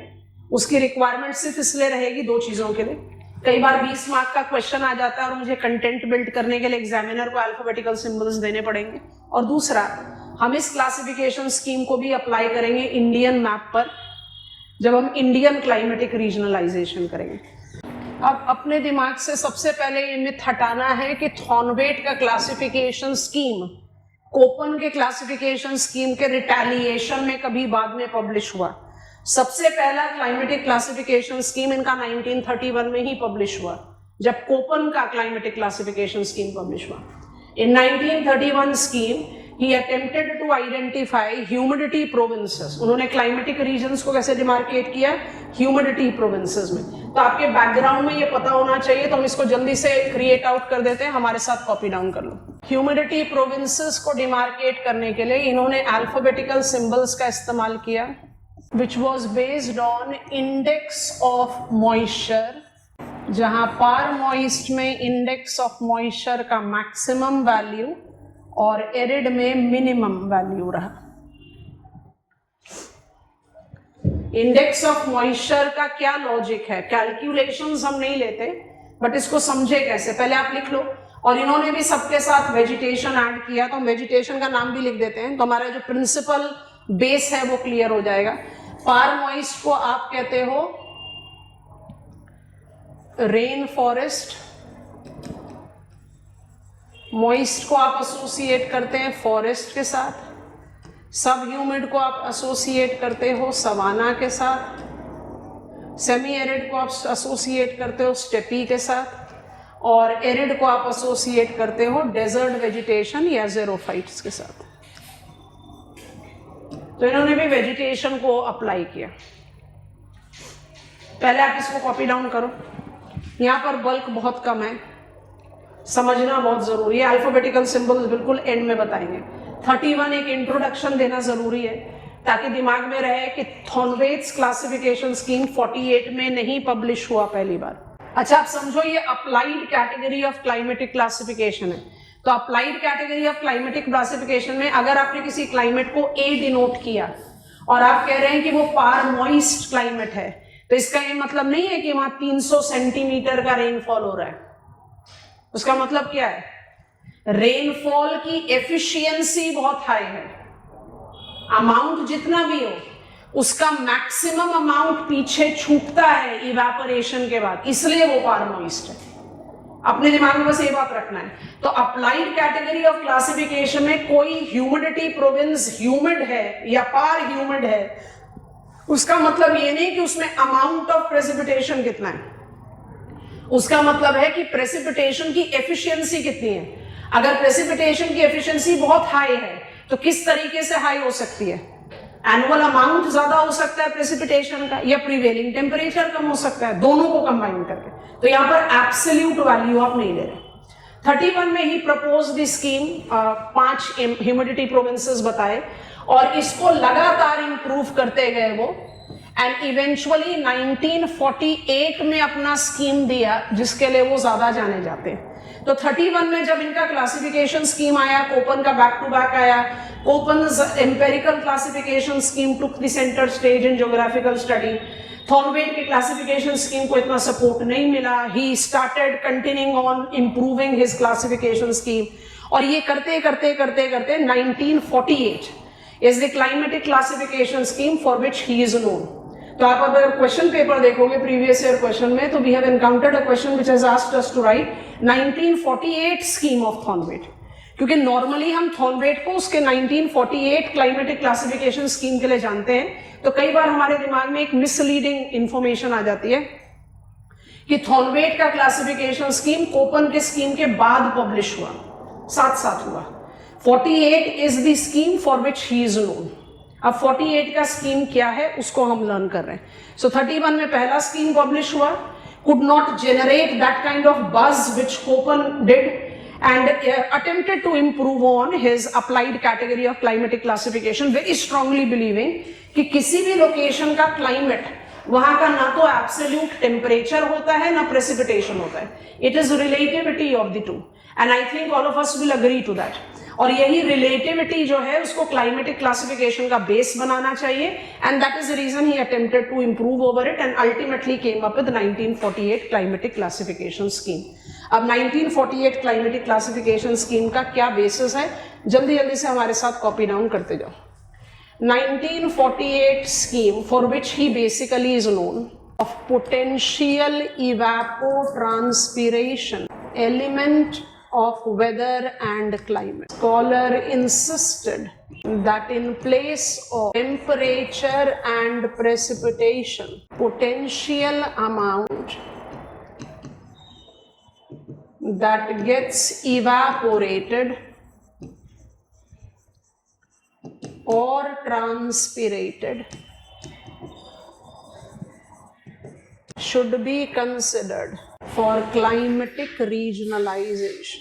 In absence of available data on potential evapotranspiration, Conway attempted to calculate it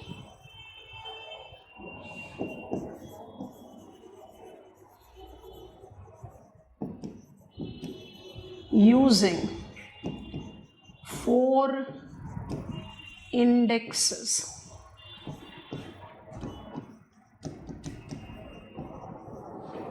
with range of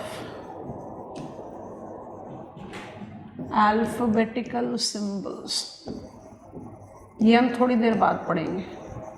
चारों इंडेक्सेस आपको कंफर्टेबली बता देंगे, पर बाद में, अभी नहीं। यहाँ तक लिखकर 2 मिनट के लिए रुकना। अल्फाबेटिकल सिंबल्स हमें ना मेन ट्रैक से थोड़ा सा भटका देता है, तो उस पर दिमाग थोड़ी देर बाद लगाएंगे। पहले समझ लेते हैं कि क्लासिफिकेशन स्कीम है क्या। हम आज भी जब elements of weather and climate की बात करते हैं तो हम कहते हैं टेम्परेचर, हम कहते हैं प्रेसिपिटेशन। तो जब 48 में थॉर्नवेट ने पोटेंशियल इवापोट्रांसपिरेशन को एडवोकेट किया कि भाई पोटेंशियल इवापोट्रांसपिरेशन को ना element of weather and climate का दर्जा मिलना चाहिए।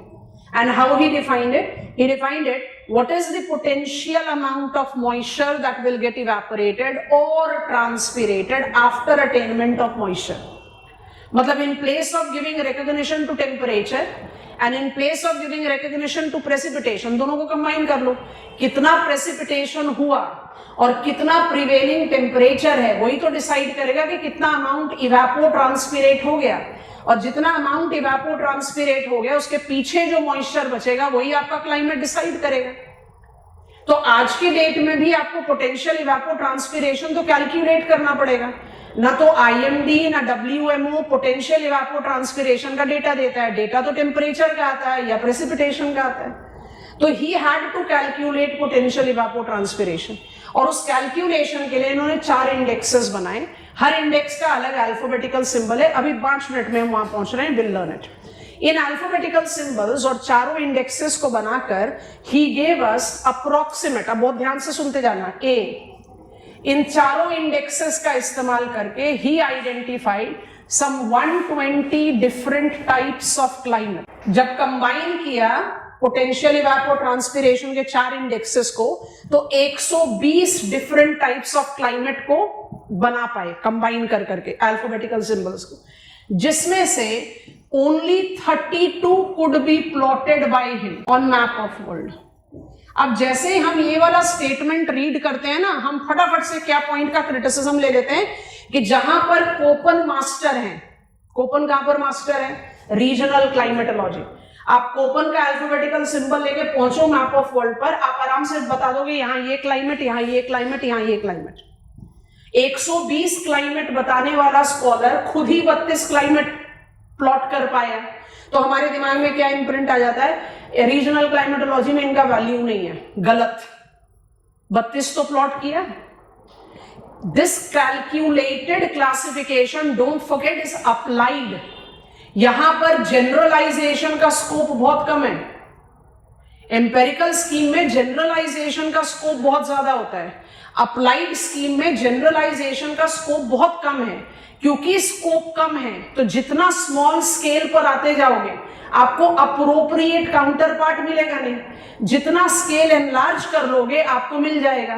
तो बहुत ध्यान से, of which 32 could be plotted को हम ये नहीं कंक्लूड करते हैं that his classification scheme cannot be applied to regional climatology. So I speak saying where Köppen is master, Thornweight has got application, not at planetary scale, not at every scale, but at enlarged scale. Map of world पर आप इसको इतना value मत दो जितना Köppen को देते हो, बट मैप ऑफ कंट्री में आप इसको उतनी वैल्यू दे सकते हो। क्यों? क्योंकि ये बहुत specified classification. So I want to write it here. So his scheme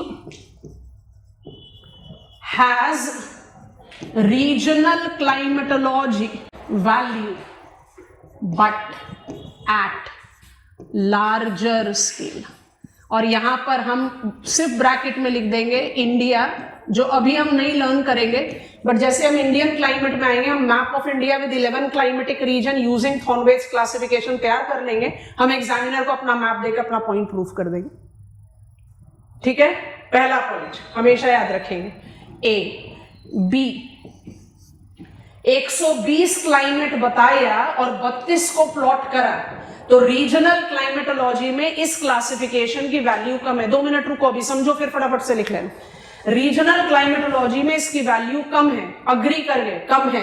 कोई डिनाइल नहीं है, पर ये कम जो है वो 0 नहीं है। मतलब जहां पर कोपन मास्टर हैं वहां पर थॉर्नवेट भी गुरुजी हैं, पर जहां थॉर्नवेट गुरुजी हैं वहां कोपन पहुंचते भी नहीं है। कैसे नहीं पहुंचते, अब ध्यान से सुनेंगे। Second step that I identify when I talk about value of applied classification, तो हमने ये अपने इंट्रोडक्शन में ही पढ़ लिया। अप्लाइड स्कीम जो है वो बाय डिफॉल्ट मेथडोलॉजिकल इंप्रूवमेंट है ना, एम्पेरिकल स्कीम, क्योंकि एम्पेरिकल स्कीम अल्टीमेटली आपको क्या बता रहा है, एक जनरल पर्सपेक्टिव दे रहा है। जनरल पर्सपेक्टिव क्या दे रहा है, आपका ये टेम्परेचर है, ये प्रेसिपिटेशन है, तो ये क्लाइमेट होना चाहिए। रियलिटी क्या है, टेम्परेचर की एफिशिएंसी को इन्फ्लुएंस करता है प्रेसिपिटेशन, प्रेसिपिटेशन की एफिशिएंसी को इन्फ्लुएंस करता है टेम्परेचर, दोनों को कंबाइन करके ही किसी कंडीशन का, किसी क्लाइमेट, आप खुद से सोचो, मेडिटेरेनियन क्लाइमेट का लोअर वैल्यू ऑफ प्रेसिपिटेशन कितना रखा, 50, हायर कितना रखा, 75, सवाना क्लाइमेट का लोअर वैल्यू कितना था, 75, वैल्यू पकड़ो।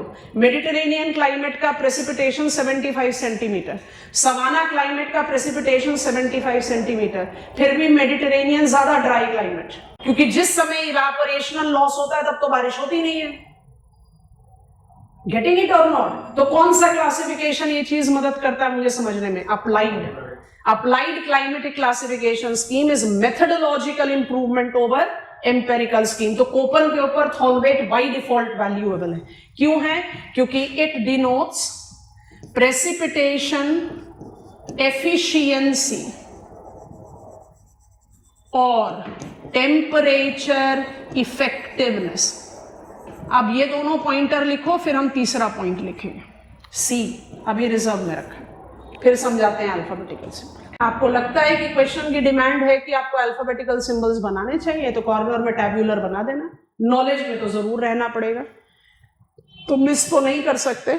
जो स्टेटमेंट हम बना रहे थे उसी स्टेटमेंट के कंटेक्स्ट में इसको क्रिएट करें, तो हम, हाँ जी, हम जब बात करते हैं कोपन क्लासिफिकेशन की और कहते हैं रीजनल क्लाइमेटोलॉजी पढ़ना है तो कोपन को पकड़ो, ठीक है, तो उसी कंटेक्स्ट में अगर आपको अप्लाइड क्लाइमेटोलॉजी पढ़ना है, when you have to apply climatology, किसके लिए, soil moisture study, to decide on cropping pattern, कौन सा क्लासिफिकेशन आपकी मदद के लिए आएगा, अप्लाइड। वाटर रिसोर्स मैनेजमेंट, कौन सा क्लासिफिकेशन आपके सपोर्ट में आएगा, applied. Town planning, rural development, मतलब जितना एप्लीकेशन ऑफ क्लाइमेटोलॉजी है वहां पर आप थॉर्नवेट्स क्लासिफिकेशन पर जाएंगे।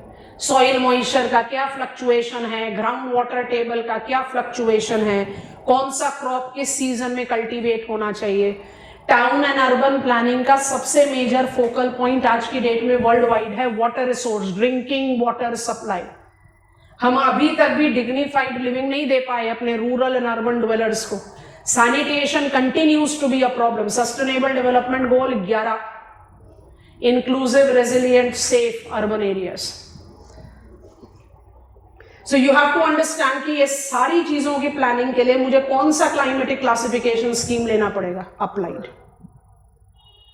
तो जहां पर थॉर्नवेट मास्टर है, Köppen will go in hiding, पर जहां पर कोपन मास्टर है, थॉर्नवेट की वैल्यू है। तो अपने दिमाग से ये मिथ शेड कर देना, हम यूज नहीं करते थॉर्नवेट्स क्लासिफिकेशन। क्लाइमेटोलॉजी में हमारा मेन फोकस कोपन पर ही रहता है, पर इसका ये मतलब नहीं है कि थॉर्नवेट क्लासिफिकेशन की वैल्यू नहीं है। वैल्यू है, कम इस्तेमाल में आता है। ये है सिनॉप्सिस ऑफ थॉर्नवेट्स क्लासिफिकेशन। अब जो इन्होंने 120 क्लाइमेट बनाए हैं 4 इंडेक्सेस ऑफ अल्फाबेटिकल सिंबल के लिए, वो मेरी नॉलेज में होना बहुत जरूरी है। उसके बिना मेरी स्टडी अधूरी है। तो हम वहां लेकर जा रहे हैं आपको। आप क्वेश्चन का डिमांड डिसाइड करना कि आपको टेबल बनाना चाहिए या नहीं बनाना चाहिए, पर आपकी नॉलेज में जरूर होना चाहिए। ठीक है, चलो 1948 में जब इन्होंने पोटेंशियल इवापोट्रांसपिरेशन को एडवोकेट किया that it should be given recognition as element of weather and climate, तो उसका कैलकुलेशन करने के लिए इन्होंने 4 इंडेक्सेस डेवलप किए। इन चारों इंडेक्सेस को उसी सीक्वेंस में अल्फाबेटिकल ऑर्डर में डाला जाता है। हम थोड़ा सा सीक्वेंस ब्रीच करते हुए आपको पढ़ाएंगे, चलो सीक्वेंशियली पढ़ाते हैं। तो कौन कौन सा अल्फाबेटिकल सिंबल बताया इन्होंने? लेवल 1 पर अल्फाबेटिकल सिंबल इन्होंने हमें ह्यूमिडिटी प्रोविंसेस बताए, जिसका हमने बेस आपको पहले ही बता दिया है, जो 1931 में इन्होंने किया था, उसको थोड़ा सा एनलार्ज कर दिया। तो ह्यूमिडिटी प्रोविंसेस आउटलाइन किए, कौन कौन से हम एक ही पेज पर बनाना चाहेंगे, इसलिए थोड़ा सा रिस्ट्रिक्ट करके बना रहे हैं, हमारे साथ साथ बनाते जाओ। कौन कौन से ह्यूमिडिटी प्रोविंसेस हुए? ए, बी डैश नहीं आएगा, सॉरी, ए, B4, B3, B2, B1, C2, C1, D और E। 1931 में क्या किया था? ABCDE। यहाँ पर B के 4 कैटेगरी बना दिए, C के 2 कैटेगरी बना दिए। अब इनका बाय डिफॉल्ट एकदम रिस्ट्रिक्टेड कैलकुलेटेड वैल्यू होगा, पर हम वैल्यूज नहीं लेते। A को आप कह रहे हो पार मॉइस्ट क्लाइमेट, B4 से लेकर B1 तक को आप कह रहे हो मॉइस्ट क्लाइमेट, C2 को आप कहते हो मॉइस्ट सब ह्यूमिड, C1 को आप कहते हो ड्राई सब ह्यूमिड, D को आप कहते हो सेमी एरिड और E को आप कहते हो एरिड। और इन सब का बहुत defined calculated index of moisture है। तो पहले भी बताया, पार मॉइस्ट का इंडेक्स ऑफ मॉइस्चर मैक्सिमम होगा और E का मिनिमम हो जाएगा। इसका मतलब अगर आपको B4, B3, B2, B1 को डिस्टिंग्विश करना है तो B4 will be more waiter in B category. Okay, दूसरा इंडेक्स इन्होंने बताया thermal efficiency index. So number 2 बनाते हैं, thermal efficiency index. Thermal efficiency index में भी इन्होंने हमें 9 अल्फाबेटिकल सिंबल दिए हैं। अब इसका वही वाला हिसाब है, डिफरेंस बूझो तो जाने। जो स्कॉलर कोपन को क्रिटिसाइज करते हैं कंफ्यूजिंग अल्फाबेटिकल सिंबल के लिए, आप देखो कि अल्फाबेटिकल सिंबल में कितना डिफरेंस है। कौन कौन से थर्मल एफिशिएंसी इंडेक्स हैं? A dash, B dash 4, B dash 3, B dash 2, B dash 1, C dash 2, C dash 1, D dash and E dash. अब इसको डिकोड कर लेते हैं। A dash will be mega thermal, B dash 4 से लेकर B dash 1 तक होगा मेसोथर्मल, C dash 2, C dash 1 माइक्रोथर्मल, D dash tundra और E dash frosted. Thermal efficiency index यहाँ पर मैक्सिमम वैल्यू पर होगी और यहाँ पर मिनिमम वैल्यू पर होगी। चलो कोशिश करो, इक्वेटोरियल क्लाइमेट का सिंबल बनाने की कोशिश करो, डेजर्ट का सिंबल बनाने की कोशिश करो। E, A डैश एक्सट्रीम बन जाएगा। अब हम बोले मॉनसूनल बनाने की कोशिश करो, हमसे भी नहीं बनेगा, क्योंकि यहां पर सारी चीजें क्या है, बिल्कुल कैलकुलेटेड, रिजिड। तो level 1 alphabetical symbol first case में यूज होगा, लेवल 2 सेकंड केस में यूज होगा। अब आता है कंफ्यूजन पार एक्सीलेंट। यहां तक कॉपी डाउन कर लिया, पेज टर्न कर लेना, हॉच पॉच मत करना। बनाएंगे कुछ एक्सट्रीम अल्फाबेटिकल सिंबल्स आराम से बैक पे बन जाते हैं, ऐसी बात नहीं कि नहीं बनते हैं। और इसका इस्तेमाल कब कर देते हैं? जब आप स्केल एनलार्जमेंट लो। तो हमें तो अपने सिलेबस कवरेज में scale enlargement map of India लेना ही है, वहां पर आप इसका इस्तेमाल कर पाओगे। श्रिंक करें। Level 3 of alphabetical symbol. Level 3 of alphabetical symbols lower cases of alphabetical symbols हैं, जो कहाँ अप्लाई होते हैं? वो अप्लाई होते हैं seasonal variations in humidity provinces. ठीक है, अब नोटिस करते हैं लेवल 3। लेवल 3 ध्यान से सुनो, उसके बाद कॉपी करना। Seasonal variations in humidity provinces.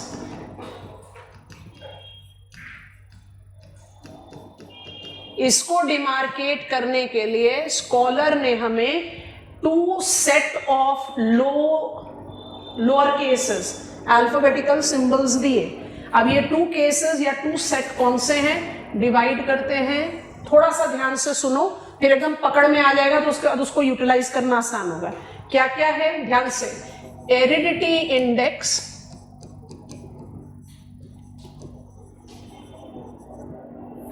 And humidity index.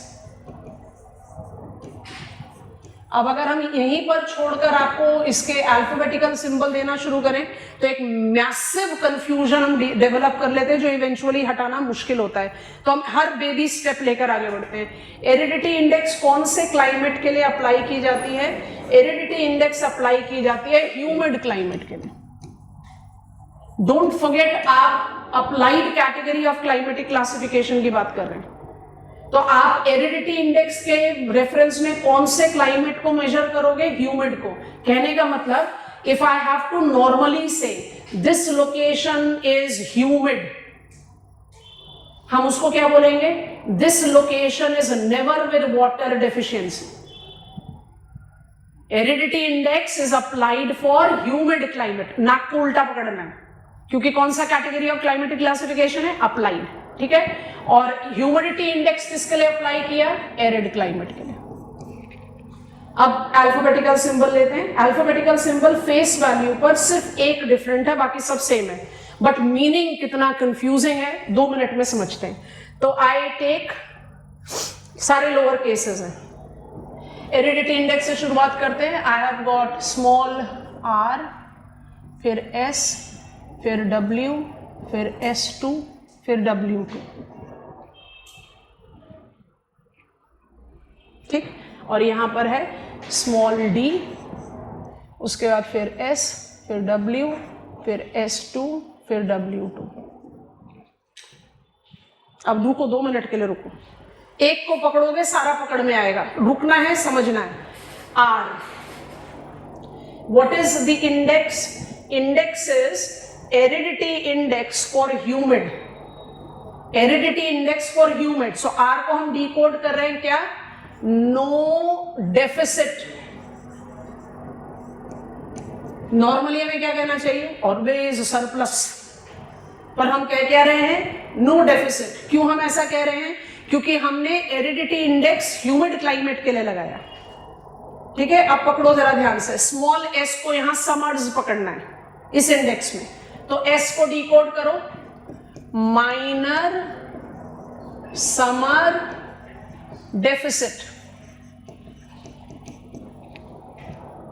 अब बाकी को डिकोड करो फटाफट। W, minor winter deficit. आ रही है बात समझ में? चलो S2, major summer deficit. W2, major winter deficit. सबके पास कैलकुलेटेड वैल्यू है जिसको हम इग्नोर कर रहे हैं। So this is major summer deficit, and what will be this? Major winter deficit. अब आया कमाल। What is D? डिकोड करने की कोशिश करो। It is humidity index for arid climate. Humidity index for arid climate. तो D को कैसे डिकोड कर सकते हैं? No surplus. In place of saying always deficit, हम क्या बोल रहे हैं? No surplus. इस लेवल पर 2 मिनट के लिए रुकते हैं। इक्वेटोरियल क्लाइमेट का सिंबल बनाओ। इक्वेटोरियल क्लाइमेट का सिंबल बनाओ। A' R बन गया। ट्रॉपिकल डेजर्ट का बनाओ। E', D। अब शुरू हुआ खतरनाक काम। इस इंडेक्स में S बन जाएगा विंटर्स, इस इंडेक्स में एस बन जाएगा विंटर्स, डिकोड करना शुरू करो, एस माइनर विंटर सरप्लस। अब बाकी सब बनाओ, जल्दी से बनाओ, डब्ल्यू माइनर समर सरप्लस, आगे बढ़ो, मेजर विंटर सरप्लस, आगे मेजर समर सरप्लस। कमाल कर दिया, एक को एक ही सिंबल में छोड़ते, कंफ्यूजन क्रिएट कर रहे हैं। अब मैंने तो लिस्ट बना ली तो मुझे पता है कि ये इस इंडेक्स का है, ये इस इंडेक्स का है। मेरे पास लिखने के लिए आ गया, लिखा हुआ आ गया। मान लीजिए मेरे पास लिखा आ गया ए एंड एस, या मेरे पास लिखा आ गया डी एंड एस, तो मुझे कैसे पता चलेगा कि मुझे एस को कैसे डिकोड करना है? यहां याद रखो इसको, aridity index is applied to humid climate. तो कौन कौन से कैपिटल अल्फाबेटिकल सिंबल्स के साथ हेरिडिटी इंडेक्स जाएगा? हेरिडिटी इंडेक्स जाएगा, यहां से लिस्ट उठा रहे हैं, ए, B4, B3, B2, B1 और C2 के साथ। ह्यूमिडिटी इंडेक्स किसके साथ जाएगा? C1, D और E के साथ। बस कोशिश कर रहे हैं कि आपके लिए आसान हो जाए, याद तो आपको रखना ही। थॉर्नवेट्स क्लासिफिकेशन स्कीम, तो आपको टेबल पर लिखना पड़ेगा और प्रूफ करने के लिए मैप ऑफ इंडिया डालना पड़ेगा। वो अभी हम इक्विप्ड नहीं है करने के लिए। जैसे इंडियन क्लाइमेट पढ़ लेंगे ना, तो जब जैसे अभी हम पढ़ते समय क्या कर रहे हैं, कैलकुलेटेड वैल्यूज नहीं लिख रहे, मैक्सिमम मिनिमम लिख दे रहे हैं। जब हम यूटिलाइज करते हैं तो हम B4, B3, B2 नहीं करते, B, C, D, तो हम वैल्यू ऐड करते हैं। अच्छा, अब हमें एक और इंडेक्स रोपिन करना है। उस इंडेक्स को रोपिन करने के लिए थर्मल एफिशिएंसी को देखना पड़ेगा। जल्दी से बता दो, थर्मल एफिशिएंसी के नो अल्फाबेटिकल सिंबल में कौन सा ऐसा सिंबल होगा जिसमें सीजन साइकिल अप्लाई नहीं होता? कौन सा ऐसा अल्फाबेटिकल सिंबल है जिसके साथ सीजन साइकिल अप्लाई नहीं होगा? ए के साथ कैसे नहीं होगा? डैश हटाओ, ए डैश के साथ कैसे नहीं होगा? आपने इक्वेटोरियल क्लाइमेट के साथ उसको डेजर्ट पे भी तो डाला है। मेगाथर्म में सीजन साइकिल हो सकता है, किसमें नहीं होता? फ्रॉस्टेड। फ्रॉस्टेड का क्या सिंबल है? ई डैश। अब हमारा लेवल 4 ऑफ अल्फाबेटिकल सिंबल आ रहा है, बिल्कुल श्रिंक कर रहे हैं, थोड़ा सा ध्यान से देखो, मदद कर दो, उसके बाद कॉपी डाउन कर लेना। 4th लेवल पर ही इसको लिखा जाएगा, मतलब आप पहले कैपिटल ए, फिर कैपिटल ए डैश, फिर डी या आर, उसके बाद चौथा लेवल डालोगे।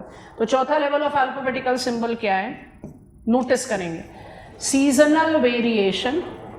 पहले मेरे क्वेश्चन का आंसर दोगे, उसके बाद कॉपी करोगे। कॉपी करने के लिए कुछ खास अब इसमें है नहीं। Seasonal variations in thermal efficiency index, इसको इन्होंने कैसे डिफाइन करा? Percentage share of annual thermal efficiency concentrated in summers. मतलब आपका जो भी एनुअल थर्मल एफिशिएंसी है उसका कितना परसेंटेज शेयर है जो समर्स में कंसंट्रेटेड है। 8 अल्फाबेटिकल सिंबल्स यहां पर हमें दिए गए, सब लोअर केसेस दिए गए। कौन कौन से दिए गए? आई राइट इट हेयर, मुझे एक बार कंबाइन ऑन करना है, so let me write it here. कौन कौन से अल्फाबेटिकल सिंबल दिए गए हमें? A dash, B dash 4, B dash 3, B dash 2, B dash 1, C dash 2, C dash 1 and D dash. E के साथ तो सीजन साइकिल है नहीं, तो ई को हटा दिया। मेरा आप लोगों से सवाल है, ए डैश से डी डैश की तरफ थर्मल एफिशिएंसी समर कंसंट्रेशन बढ़ना चाहिए कि घटना चाहिए? यहां पर हम नॉर्मली लिखते आ रहे हैं ना, ए के साथ मैक्सिमम वैल्यू, यहां पर percentage share of thermal efficiency maximum लिखना चाहिए कि मिनिमम लिखना चाहिए? क्यों?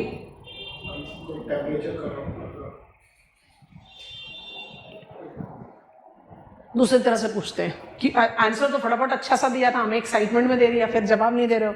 सोचो, अगर इक्वेटोरियल क्लाइमेट और टुंड्रा क्लाइमेट को कंपेयर करें, हम यहां पर टेम्परेचर की बात नहीं कर रहे, एफिशिएंसी की बात कर रहे हैं, तो कंपेयर मत करो इनको।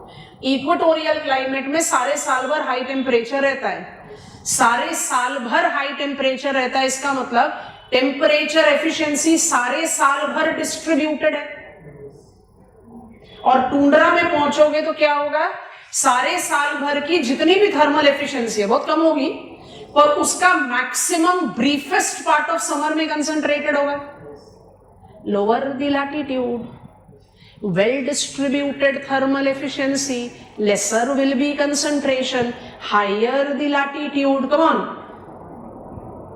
more concentrated thermal efficiency in briefer duration of summers। समझ में आया कि नहीं? तो यहां पर होगा मिनिमम वैल्यू, यहां पर होगा मैक्सिमम वैल्यू।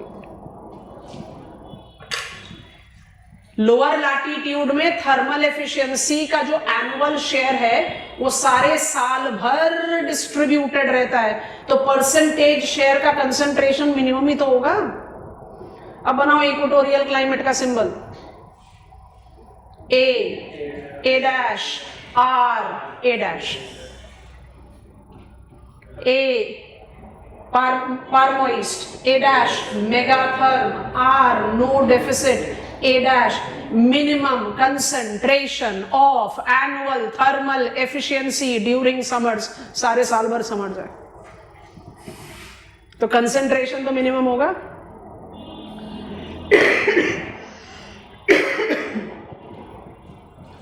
कई बार कंटेंट बिल्ड करने के लिए हमें एग्जामिनर को ना ये अल्फाबेटिकल सिंबल्स देने पड़ते हैं, और क्योंकि हमें इसको इवेंचुअली यूटिलाइज भी करना है।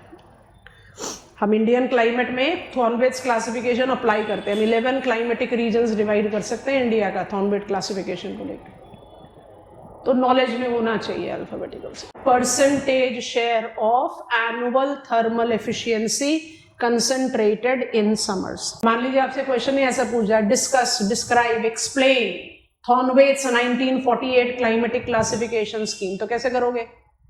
31, 36, then introduced 48, potential evapotranspiration, in order to calculate, develop 4 indexes, चारों indexes बनाओ, combining these indexes, he gave us 120 climate, of which he plotted 32.